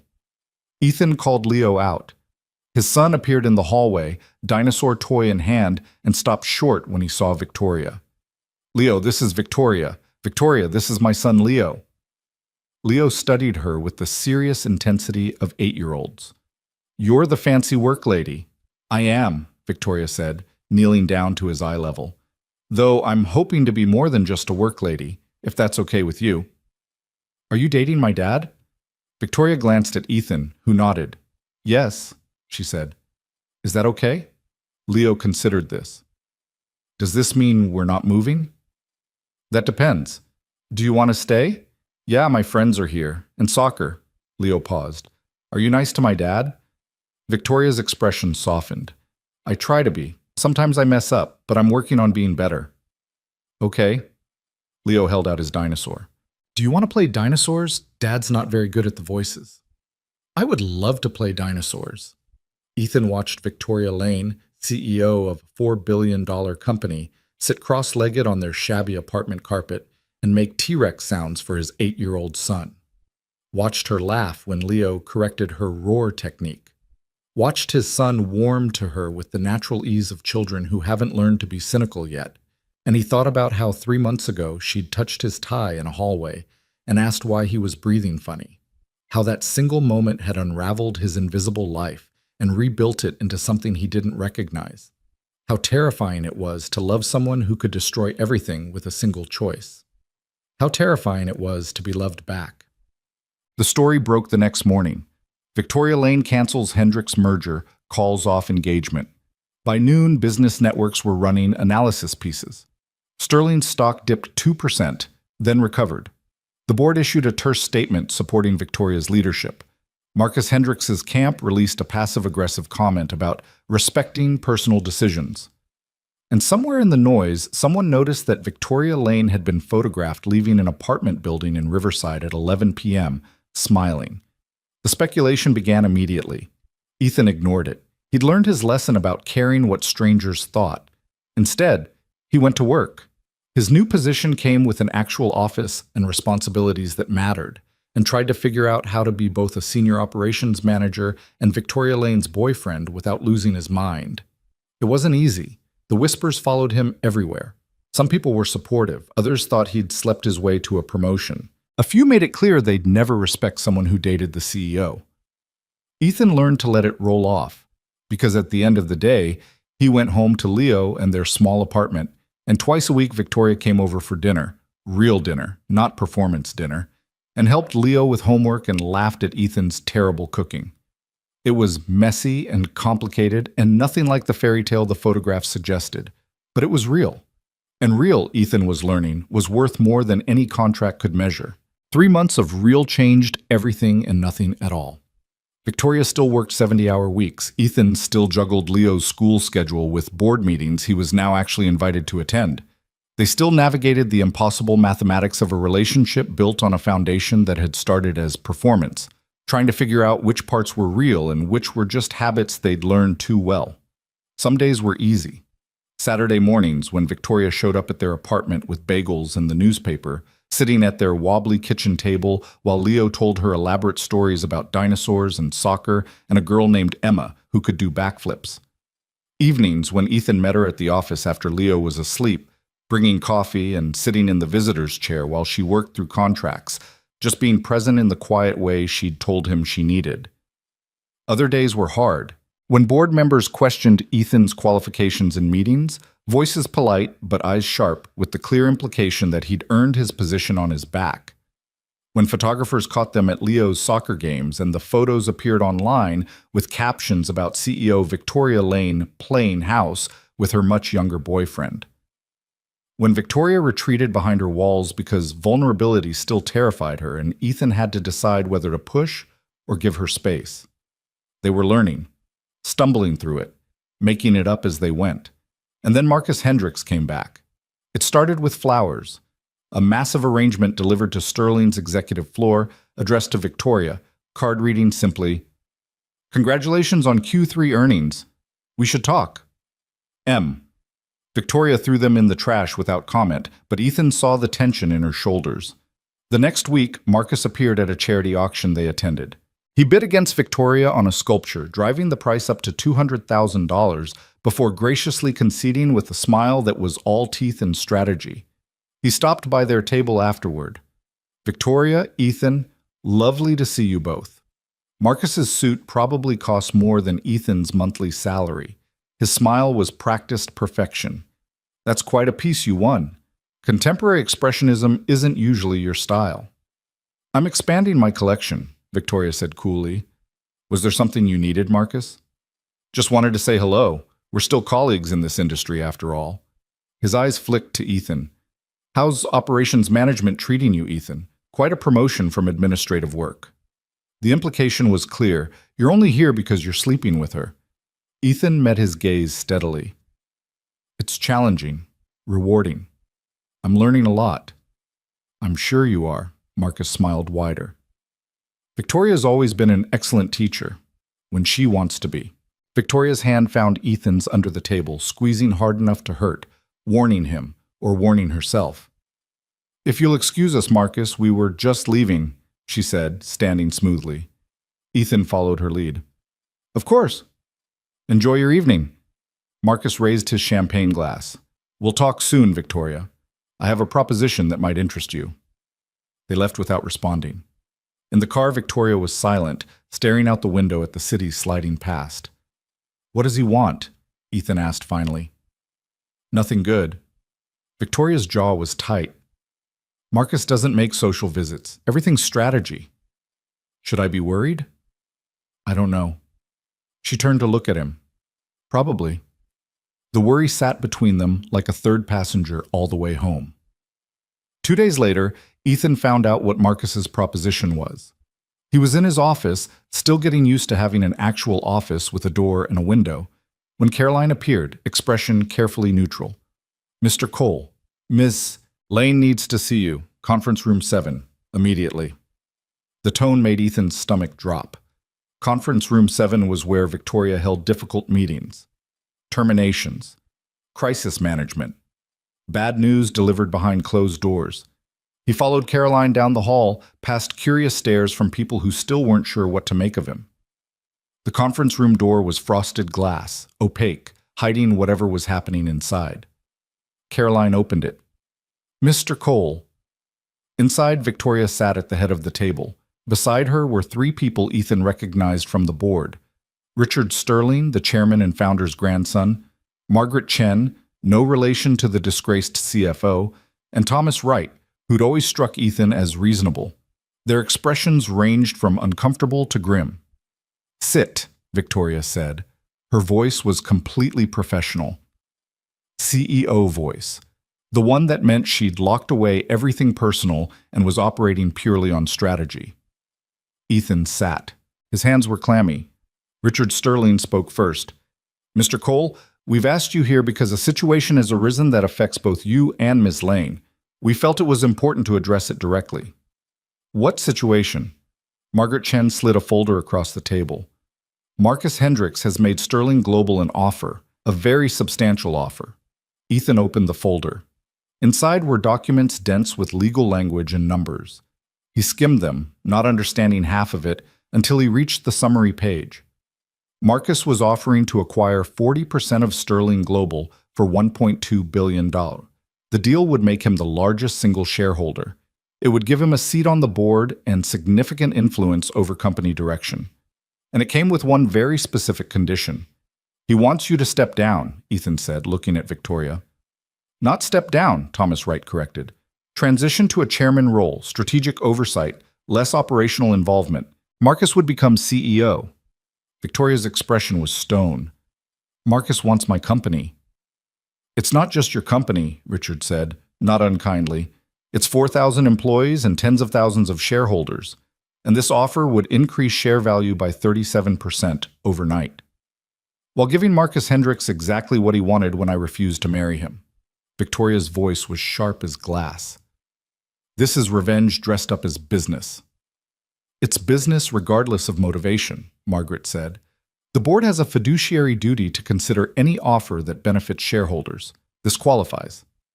Ethan felt sick. You're actually considering this? We're obligated to consider it, Thomas said. But there's a complication. He pulled out another document. This one was shorter. Ethan read it twice before the implications sank in. He's making this contingent on me leaving Sterling, Ethan said slowly. Not leaving, transferring. Marcus has suggested that it would be in everyone's best interest if you accepted a position at one of Sterling's satellite offices. Houston, specifically. Senior director level, significant salary increase, relocation package included. Richard's voice was carefully neutral. It's actually a generous offer for someone at your experience level. It's a bribe to get me away from Victoria. It's an acknowledgement that optics matter, Margaret said. Marcus has made it clear that he views your relationship with Ms. Lane as a conflict of interest. If you remain at Sterling while in a romantic relationship with the CEO or chairman under this new structure, it creates complications, perception issues. We're not doing anything wrong. Legally, no. Ethically, it's complicated, and in business, perception often matters more than reality. Margaret looked genuinely sympathetic. I'm not saying I agree with Marcus's position. I'm saying it's one he's weaponizing effectively. Ethan looked at Victoria. Her face was carefully blank, but he could see the muscle ticking in her jaw, the way her hands were pressed flat against the table like she was physically holding herself together. What do you want to do? He asked her directly. It doesn't matter what I want. The board has to vote. That's not what I asked. Something flickered in her expression. Pain, maybe. Or rage she couldn't express in front of these people who were supposed to be on her side. We're voting Friday, Richard said. 3 days. We wanted to give you both time to consider your options before we make this public. How considerate, Victoria said, voice dripping ice. Victoria Tiki, Thomas started. We're done here, she stood abruptly. Thank you for the advance notice. Ethan and I will discuss this privately. She walked out without waiting for a response. Ethan followed, leaving the board members in uncomfortable silence. He caught up with her in her office. She'd closed the door and stood at the window, arms crossed, staring out at the city like it might have answers. Victoria, don't. Her voice shook. Don't say anything comforting right now. I can't afford to fall apart. Ethan moved closer, but didn't touch her. What are you thinking? I'm thinking Marcus is a vindictive bastard who can't handle rejection. I'm thinking the board is spineless for even entertaining this. I'm thinking I built this company from nothing, and now they're ready to hand it to someone else because I chose you over a merger. She turned to face him. I'm thinking I don't know how to win this. What happens if the board votes yes? Then Marcus gets what he wants, control of Sterling eventually. He'll let me be chairman for 6 months, maybe a year, then push me out completely. I've seen him do it before. And if they vote no, then he'll probably wage a proxy war, try to replace board members, make things difficult enough that eventually someone gives in. Victoria's laugh was bitter. Either way, he wins something. Unless you accept. Victoria's eyes snapped to his. Accept? His offer. Step down. Become chairman. Let him have the operational control. Ethan's throat was tight. Take the deal and keep the company alive, even if it's not the way you wanted. You're saying I should give up. I'm saying you should survive. There's a difference. Victoria moved away from the window, closer to him. And what about you? His condition, that you transferred to Houston, that we're separated by 1,000 miles. I go. The words hurt coming out. If it saves Sterling, if it means you don't lose everything you built, then I go. Just like that? No, not just like that. It would destroy me, but I do it anyway. Ethan took her hands. 3 months ago, you walked away from $800 million because you chose us over business. Maybe it's my turn to make that choice. I don't want you to make that choice. Neither do I. But Victoria, this isn't about what we want anymore. It's about what you can live with. He squeezed her hands. I've watched you build your entire identity around this company. Sterling isn't just what you do. It's who you are. If you lose it fighting Marcus, if you let him take it because you refuse to compromise, that will eat you alive. And if I let him win, if I step aside and watch him destroy everything I built while you're in Houston and I'm here alone, her voice cracked, that will destroy me just as much. Then we're trapped. Again. They stood there in her office, hands linked, both of them staring at an impossible choice, love or legacy, relationship or company, each other or everything else. There has to be another way, Victoria said. Some angle we're missing. Like what? I don't know. Let me think. She pulled away, started pacing. Marcus needs the board to vote yes. That requires a majority, 5 out of 8 votes. Richard will vote yes. He's always been conservative. Margaret's probably yes. Thomas might be persuadable. The others are wild cards. So you need to flip enough votes to block the deal. Yes. But with what argument? Marcus's offer is objectively good for shareholders. Saying no costs them hundreds of millions in value. I need a better offer or a reason his deal is fundamentally flawed. What about the conflict of interest angle? If he's only doing this because you rejected him personally, that's not exactly pure business motivation. Victoria stopped pacing. That's actually not bad. If I can prove Marcus is acting out of personal vendetta rather than legitimate business interest, the board might see the deal as too risky, complicated by his ego. How do you prove that? I'd need evidence, emails, communications, something that shows his real motivation. Her eyes were sharp now, calculating. Marcus is arrogant. He's probably said something incriminating to someone. Who? I don't know, but I have 3 days to find out. Ethan recognized the look on her face. This was CEO Victoria, the one who'd built a billion-dollar company through sheer force of will, the one who saw problems as puzzles and solved them through strategy and relentless work. What do you need me to do? He asked. Be ready to fight. This is going to get ugly. She moved back to her desk, already pulling up files on her computer. And Ethan, don't accept anything Marcus offers you, no matter what the board says, no matter how generous the package looks. If you take that Houston position, it's over. He wins. I won't take it. Promise me. I promise. Ethan moved to the door, then paused. Victoria? Whatever happens Friday, we figure it out together, okay? She looked up from her screen, and for just a second, the CEO mask slipped. She was just a woman who was scared of losing everything again. Together, she agreed. The next 72 hours were a masterclass in corporate warfare. Victoria worked around the clock, pulling every connection she had. She called board members individually, making her case. She reached out to major shareholders, reminding them that Sterling's success was built on her leadership, not Marcus's money. She tasked her legal team with combing through every communication between Marcus and the board, looking for proof of his real motivations. Ethan helped where he could. He researched Marcus's history, found 3 other companies where he'd made similar offers, taken control, then gutted leadership and sold off assets for profit.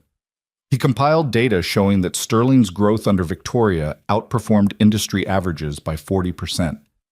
He prepared presentations, organized documents, and stayed at the office until midnight helping Victoria build her defense. Leo stayed with Mrs. Chen more than usual. Ethan hated it, hated missing bedtime and homework and the small moments that mattered, but Leo seemed to understand in that intuitive way kids sometimes did. Is the fancy lady in trouble? He asked one night when Ethan came home at 11 p.m. Yeah, buddy, she is. Are you helping her? Trying to. Leo nodded seriously. That's good. You should help people you love. Out of the mouths of children, Ethan thought. When did you get so wise? I'm 8. I know things. Leo paused. Dad? Do you love her? For real? Ethan sat on the edge of Leo's bed. Yeah, for real. Good. She makes you smile. You didn't smile much before. Leo yawned. She can stay. I'll let her know you approve. Thursday night, Victoria found something. Ethan was at his own apartment, finally getting a few hours with Leo, when his phone rang at 9 p.m. I have it, Victoria said without preamble. The evidence. What did you find? Email thread between Marcus and Richard Sterling from 2 months ago. Before Marcus ever made the public offer, he explicitly states that his primary motivation is correcting Victoria's poor judgment regarding personal relationships that interfere with business decisions. Her voice was vibrating with controlled fury. He literally admits this is about punishing me for choosing you. That's proof of conflict of interest. Exactly. If the board approves a deal that's primarily motivated by personal vendetta, they're violating their fiduciary duty. It exposes them to shareholder lawsuits. How did you get the emails? Richard's assistant is my former intern. She's been loyal to me for 8 years. When I asked if Richard had any communications with Marcus that seemed unusual, she found this thread. Victoria paused. I'm sending it to every board member tonight. Emergency meeting tomorrow morning before the vote. Victoria, be careful. If Richard finds out his assistant leaked confidential emails, I'll protect her, but right now this is our only chance. Okay? What do you need me to do? Be there tomorrow, 9 a.m. If this works, I want you in the room. If it doesn't, she trailed off. If it doesn't, we'll figure it out. You keep saying that. Because I mean it. I love you. The words came out raw, unguarded. Whatever happens tomorrow, I need you to know that. This is real. Us. It's the realest thing I have. Ethan's chest was tight. I love you too. Now go get some sleep. You need to be sharp tomorrow. I'm too anxious to sleep.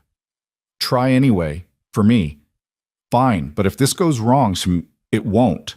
But if it does, then we'll handle it. Together. Ethan smiled even though she couldn't see it. That's what love means, remember? We don't run when things get hard. Victoria was quiet for a moment. When did you get so wise? I'm 34. I know things. She laughed despite everything. Good night, Ethan. Good night. Friday morning arrived cold and gray, the kind of weather that matched the tension crackling through Sterling's executive floor. Ethan arrived at 8:45 wearing his best suit, prepared for battle or surrender. He wasn't sure which. Victoria was already in the boardroom, standing at the head of the table like a general preparing for war. The board members filed in one by one, expressions ranging from curious to annoyed at the emergency meeting. Marcus Hendricks arrived last, precisely at 9, looking perfectly composed in a charcoal suit that probably cost 5 figures. He took the seat opposite Victoria like this was just another negotiation. Thank you all for coming, Victoria began. I apologize for the short notice, but information has come to light that necessitates discussion before today's vote. Richard Sterling frowned. What information? Victoria pulled up a screen projecting an email thread for everyone to see. This communication between you and Marcus Hendricks dated October 12th, 2 months before his formal offer to acquire shares in Sterling. Richard's face went carefully blank. Marcus didn't react at all. Victoria read from the email, her voice steady and cold.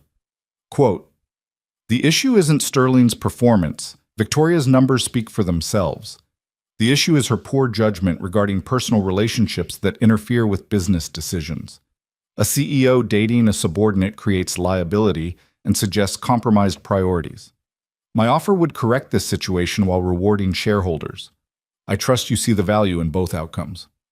The room was silent.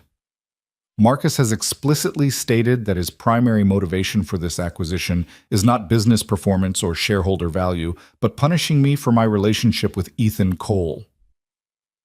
Victoria's eyes swept the board. This isn't a business deal, it's a personal vendetta.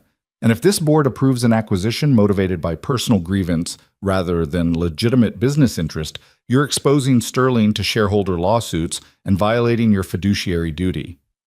Margaret Chen spoke first. Is this email authenticated? Fully. My legal team verified it this morning. Thomas Wright looked at Marcus. Care to respond? Marcus smiled calmly. The email is real, but Victoria's characterization is simplistic. My concern about her relationship with Mr. Cole isn't personal, it's professional. A CEO dating someone she promoted creates genuine conflict of interest. My offer addresses that concern alongside providing substantial value to shareholders. By requiring that I transfer to Houston, Ethan said quietly. Everyone turned to look at him. Your offer specifically stipulates that I must leave Sterling's main offices.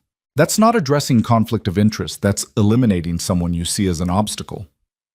Mr. Cole, with respect, your qualifications for your current position are questionable.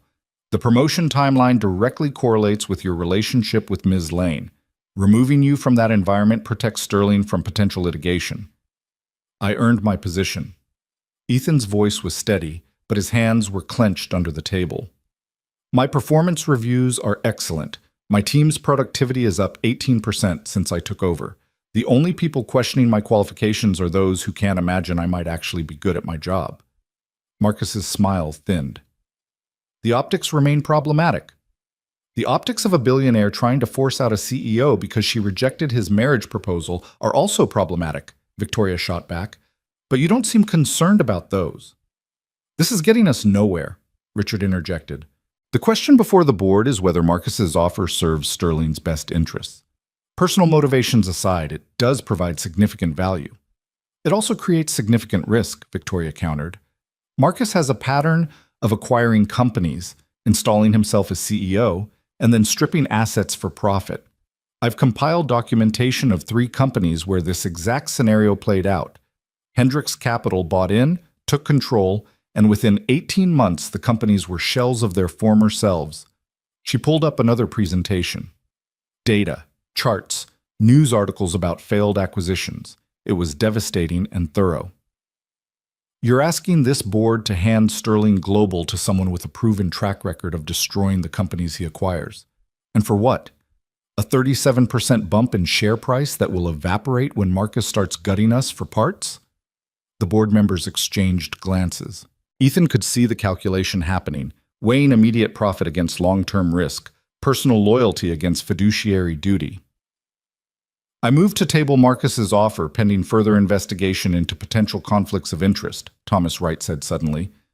We need independent legal review before proceeding. Seconded, Margaret Chen added. Richard looked frustrated but nodded. All in favor? 5 hands went up. Only Richard and 2 others abstained. Victoria's shoulders lowered slightly, relief disguised as victory.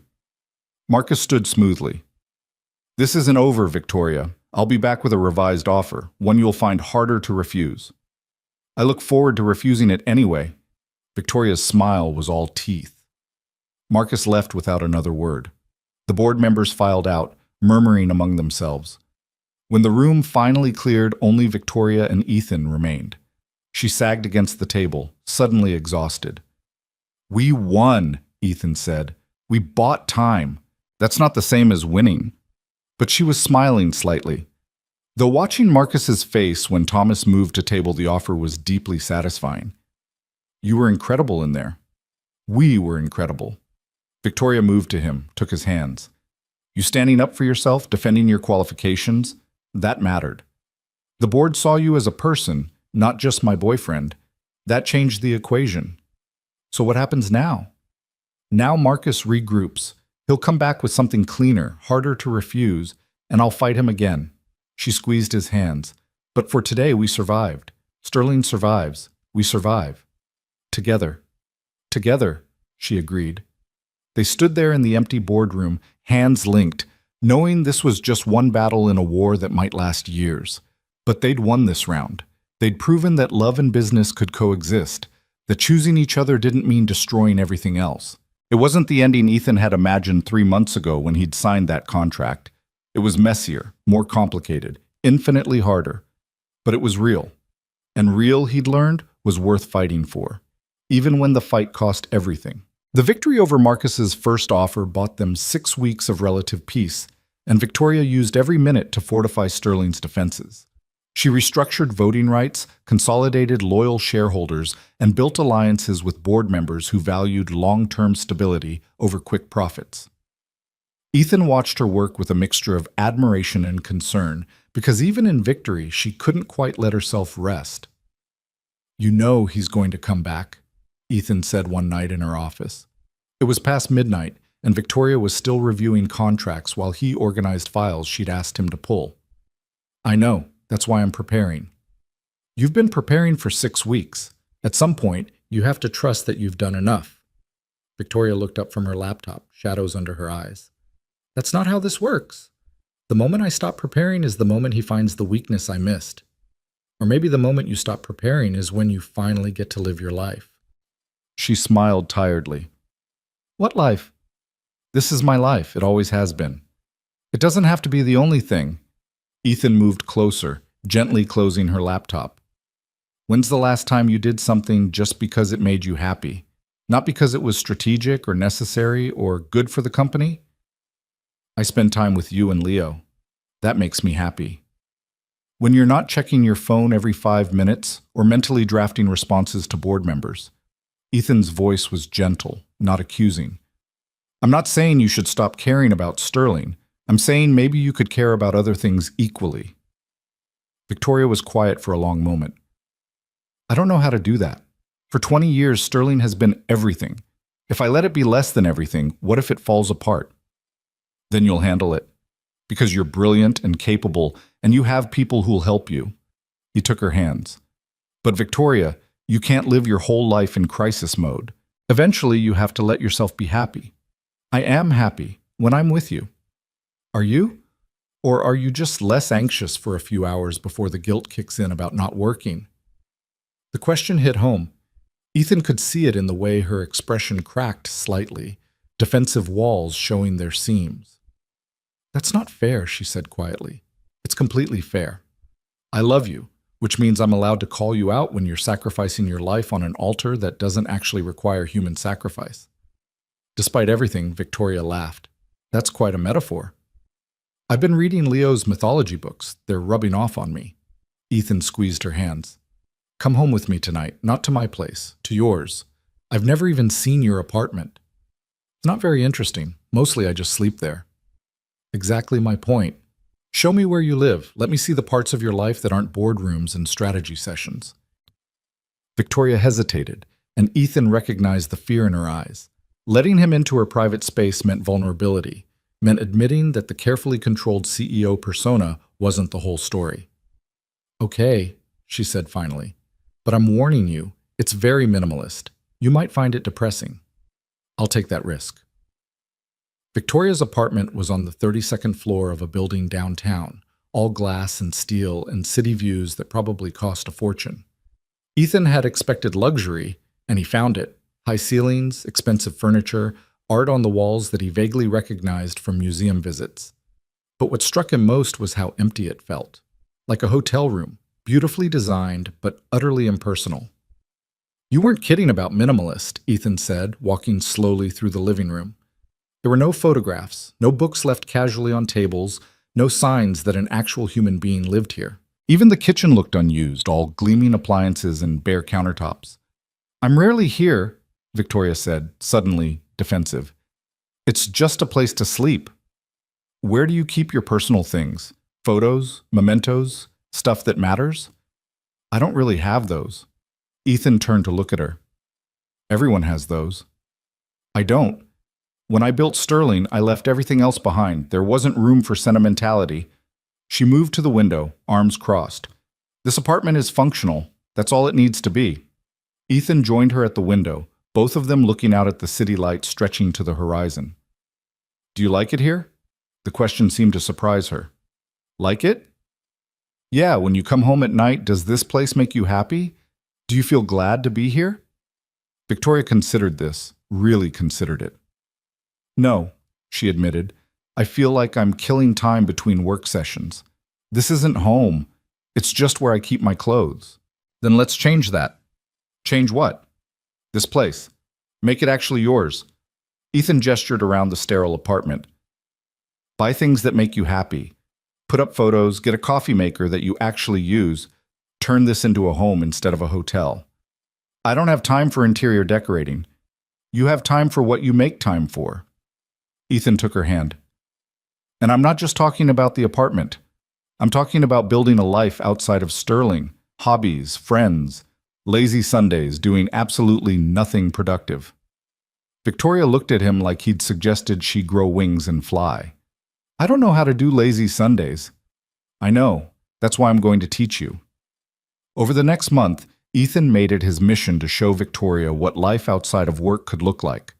He convinced her to take Sundays off, fully off, phone on silent, no emails. They went to farmers markets and art galleries and took Leo to the park where Victoria learned to kick a soccer ball with awkward determination. She was terrible at it, but she laughed, and that was worth everything. He helped her buy things for her apartment: a coffee maker, books she'd always meant to read, a framed photo of the three of them at Leo's soccer game, Victoria's arm around Ethan's waist, Leo holding his medal, all of them smiling like they meant it. Slowly, almost imperceptibly, Victoria started to relax.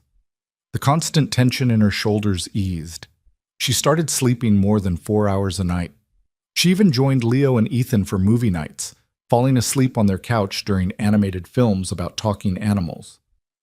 I think you're domesticating me, she said one Sunday morning, sprawled on Ethan's couch in jeans and a sweater, the first time he'd seen her in anything other than business attire or formal wear.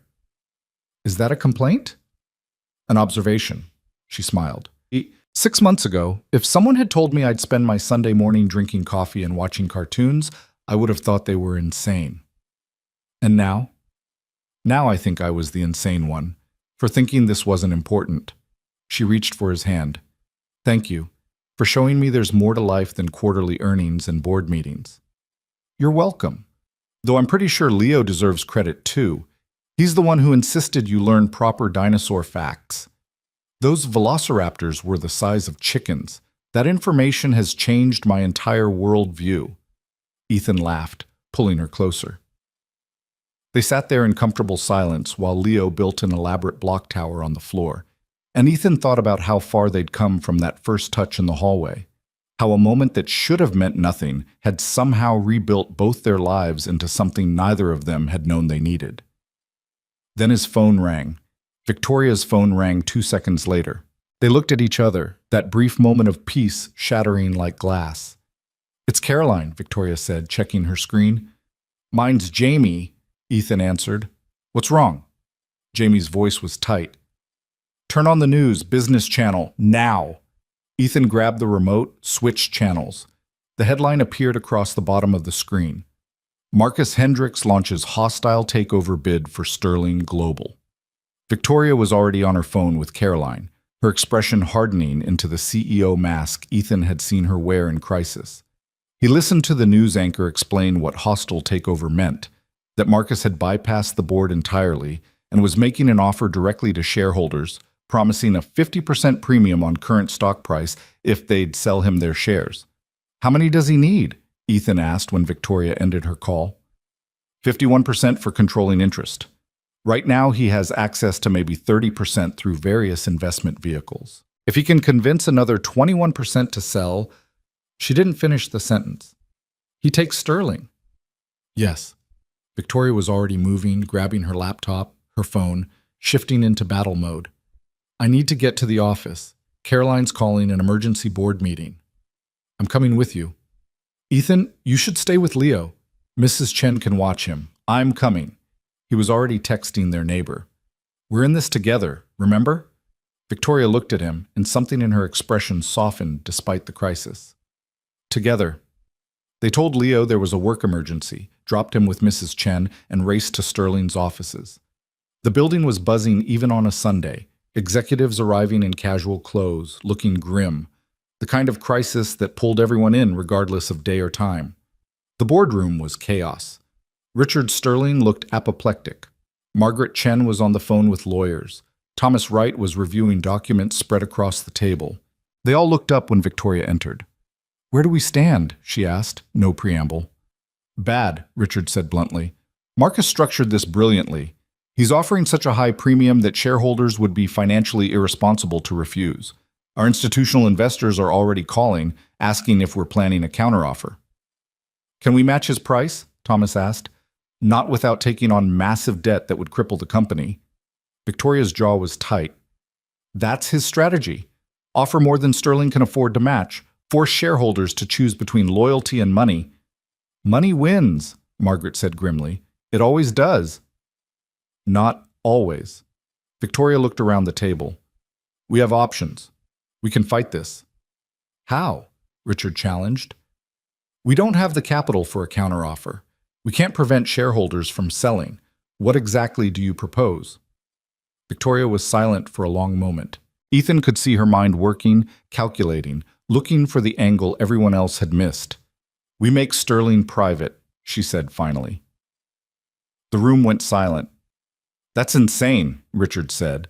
The capital required, I have capital, my personal holdings, retirement accounts, every asset I can liquidate. Combined with a management buyout structure, we could raise enough to buy out the public shareholders at a fair price. Not Marcus's premium, but enough that they won't feel cheated. You'd be betting your entire personal fortune on Sterling, Margaret said.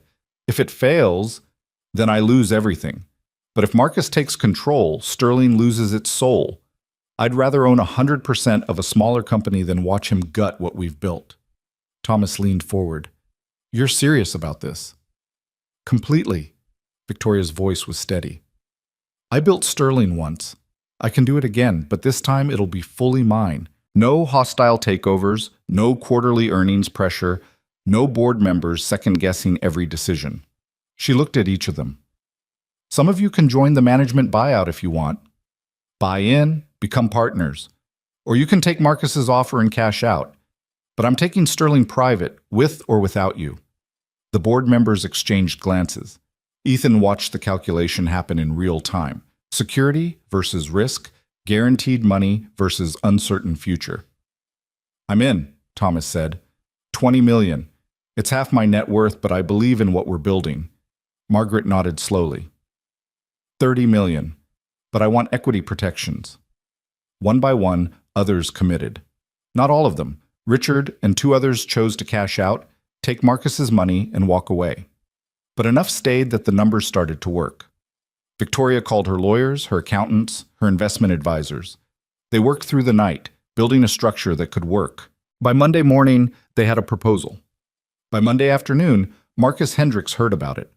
He called Victoria directly, his voice tight with barely controlled rage. You're bluffing. Nobody bets their entire fortune on a company. I just did. Check with your sources. Victoria's voice was ice-cold satisfaction. My offer goes to shareholders tomorrow. Fair value plus 10%. They can take your premium and sell to someone who'll destroy Sterling, or they can take my offer and know the company stays true to its mission. This is suicide. You'll be leveraged beyond recovery. That's my problem, not yours. Goodbye, Marcus. She hung up on him. Around the conference table, exhausted executives who'd worked 20 hours straight allowed themselves small smiles. He's going to counter, Richard warned. Raise his offer. Let him. The more he offers, the more desperate he looks. Victoria turned to her team. Get the proposal to every shareholder by tomorrow morning. Personal letters from me explaining the vision. Make them choose between quick money and lasting value. The next 72 hours were a blur of phone calls, negotiations, and watching stock tickers like they held the secrets of the universe. Shareholders had to decide, sell to Marcus at a huge premium or sell to Victoria at fair value and trust that she'd build something better. The responses came in slowly. Some went with Marcus. Institutional investors who couldn't justify turning down guaranteed profit. But others, particularly long-term shareholders who'd been with Sterling since the beginning, sided with Victoria. They believed in her vision enough to accept less money for the promise of something real. By Thursday afternoon, the tally was clear. Victoria had secured 53%. Sterling Global would go private under her leadership. Marcus's hostile takeover had failed. When Caroline delivered the news, Victoria's hands were shaking, not from fear this time, but from the overwhelming reality of what she'd just done. She'd bet everything, her savings, her investments, her entire financial future, on a company that now belonged completely to her. Ethan found her in her office an hour later, staring at her computer screen like it might have answers. You did it, he said quietly. I'm either brilliant or insane. I haven't decided which. Can it be both? He moved behind her, hands on her shoulders. How do you feel? Terrified, exhilarated, poor. She laughed shakily. I own a company worth billions and I'm personally broke. That's a weird feeling. You're not poor, you have equity, which is worthless if Sterling fails. It won't fail. You won't let it. Ethan turned her chair so she faced him. But even if it did, you'd survive. You'd build something else, because that's who you are. Victoria looked up at him, eyes bright with unshed tears. I couldn't have done this without you. Knowing you were here, knowing I had something real outside of work, that made it possible to risk everything on Sterling. Because even if I lost the company, I wouldn't lose you. You're never going to lose me. Ethan knelt down, eye level with her. I don't care if you're a CEO or unemployed, rich or broke, powerful or starting over. I love you. That doesn't change based on your net worth. I love you too. She pulled him into a kiss that tasted like relief and exhaustion and promise. And I'm done. I'm done sacrificing everything else for work. Sterling is private now, which means no more quarterly earnings pressure, no more hostile board members. I can run it the way I want, at the pace I want. What do you want? Balance. Time with you and Leo. Sundays off. A life that's about more than just work. Victoria smiled. You taught me that's possible. Now I actually get to live it. Starting when? Starting now. She closed her laptop with finality. It's Thursday afternoon. I'm taking the rest of the week off. Completely off. Who are you and what have you done with Victoria Lane? She's still here, just different. Better. Victoria stood, took his hand. Let's go home. Your place or mine? Ours. She paused. I was thinking my apartment is too big for one person, and your place is too small for three. Maybe we could find something in between. Together. Ethan's heart skipped. Are you asking me to move in with you? I'm asking us to build something that's actually ours. Not my space or your space, but our space. Where Leo has his own room and we have room for lazy Sundays, and it actually feels like a home. That's a big step. I'm aware. But I bet my entire fortune on Sterling. Betting on us seems significantly safer. Victoria smiled. What do you say? I say yes, absolutely yes. Ethan pulled her close. But we're getting a coffee maker you actually use. Deal. They left Sterling's offices hand in hand, walking out into a Thursday afternoon that felt like the first day of something new. The city stretched around them, indifferent to corporate drama and hostile takeovers, just continuing its endless rhythm. 4 months later, they moved into a 3-bedroom apartment in a neighborhood halfway between downtown and Leo's school. It had big windows and a kitchen they actually cooked in, and enough space for Leo's growing collection of dinosaurs and soccer trophies. Victoria hung the photo from Leo's game in the living room. Ethan filled the bookshelves with novels and Leo's homework and Victoria's business journals in comfortable chaos. Sterling Global thrived under private ownership. Without the pressure of quarterly earnings, Victoria restructured slowly and thoughtfully, investing in long-term growth over quick profits. The company was smaller, leaner, but more sustainable, more real. And Victoria learned to leave work at work. She made it to every one of Leo's soccer games. She learned to cook passable pasta. She bought plants for their apartment and only killed half of them. She built a life that existed outside of boardrooms and discovered that the world didn't collapse when she wasn't working 70 hours a week. Marcus Hendricks eventually moved on to other targets, other companies to acquire and control. They heard through industry channels that he'd successfully taken over a manufacturing firm in Ohio, installed himself as CEO, and was currently facing shareholder lawsuits over asset stripping. Victoria sent him a card that said simply, "Congratulations on your acquisition. Good luck with the litigation." She was learning to be petty in small, satisfying ways. One Saturday morning, 6 months after the takeover attempt, Ethan woke to find Victoria already up, standing in their kitchen making coffee. She wore his old college t-shirt and pajama pants, hair loose, no makeup, looking nothing like the CEO who'd built a billion-dollar empire. "What are you doing up?" he asked, moving to wrap his arms around her from behind. "Making breakfast. I thought I'd try those pancakes you're always talking about." "You hate cooking." "I hate doing it badly. I'm determined to become mediocre." She turned to kiss him. "Besides, Leo requested them. Who am I to refuse?" "You're getting soft." I prefer to think of it as becoming human. Victoria poured batter onto the griddle with intense concentration. How am I doing? Ask me when I taste them.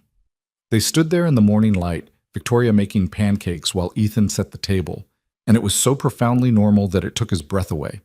This was the woman who'd straightened his tie months ago and asked why he was breathing funny, who'd offered him money to pretend to date her, who'd walked away from a fortune to choose him.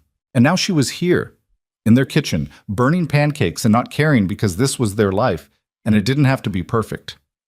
Leo wandered in, rubbing his eyes. Is Victoria making breakfast? Attempting to, Victoria corrected. The first batch might be inedible. Fair warning. That's okay, Dad burns stuff all the time. Thanks, buddy. Really supportive.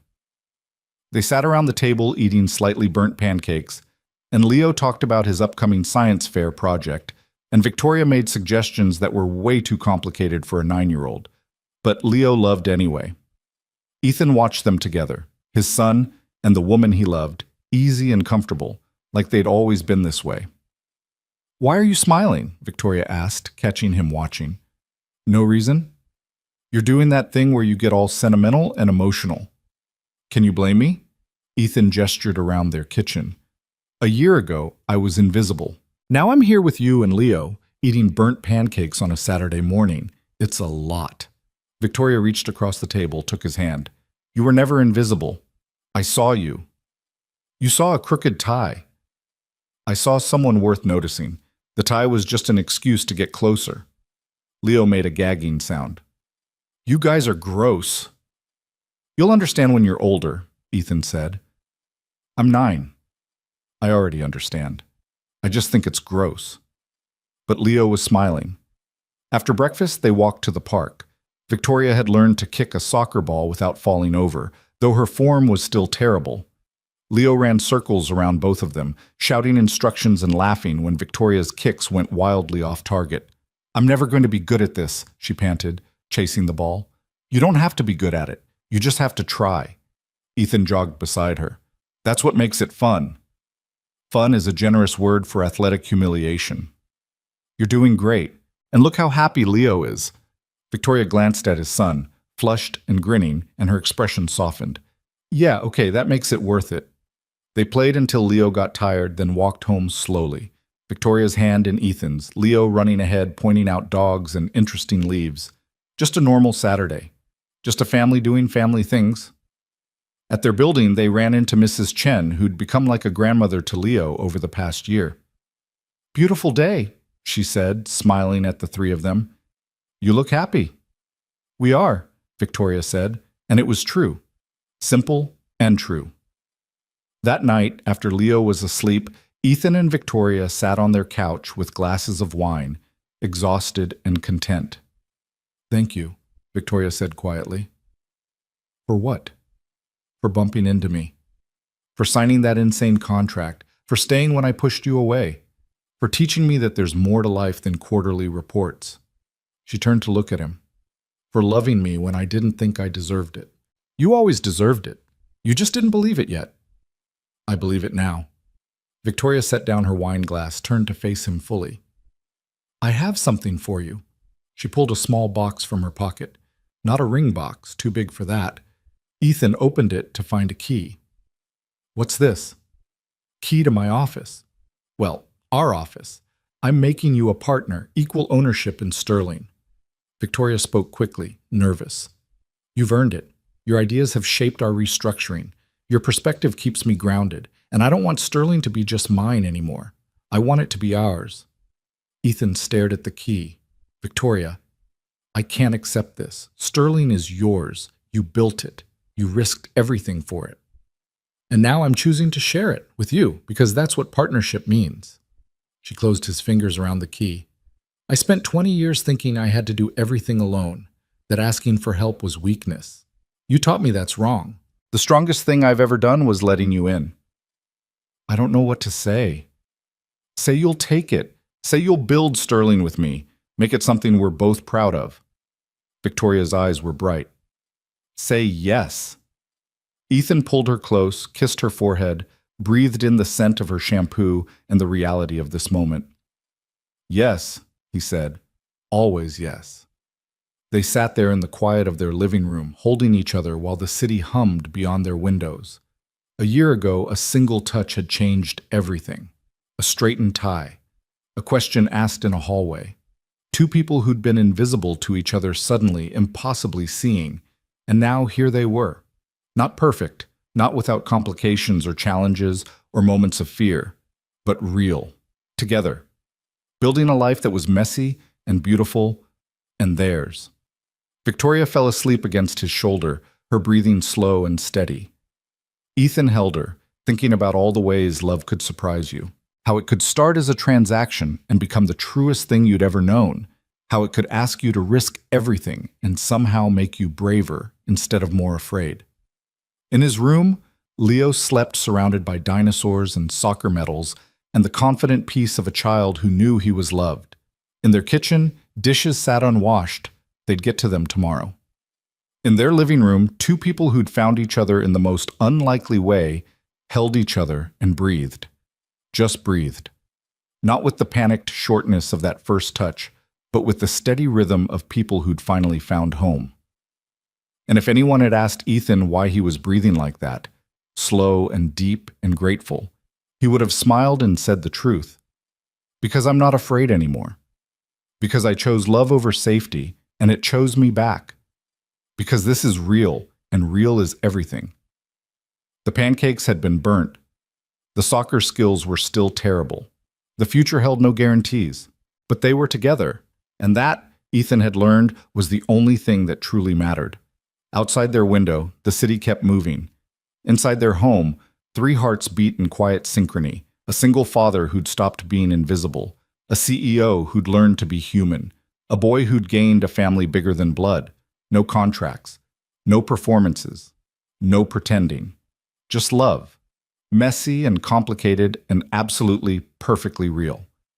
And somewhere in the margins of their story, between the crisis and the resolution, between the fake beginning and the genuine ending, was this truth. Sometimes the best things in life start as lies we tell ourselves about who we are and what we need. And sometimes, if we're brave enough to let them, those lies transform into truths we never knew we were searching for. Ethan looked at the key in his palm, solid, real, a symbol of partnership and trust and futures built together.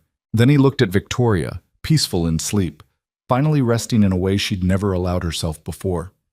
He thought about their journey from that hallway to this couch, from strangers to partners to something that defied easy definition. And he smiled. Because this was their story. Not the one anyone had written for them, but the one they'd chosen to write together. A story that started with a crooked tie and a breathless question. A story that ended with three people breathing easy in the home they'd built. A story that proved, against all odds, that love was worth the risk. Every single time. The end.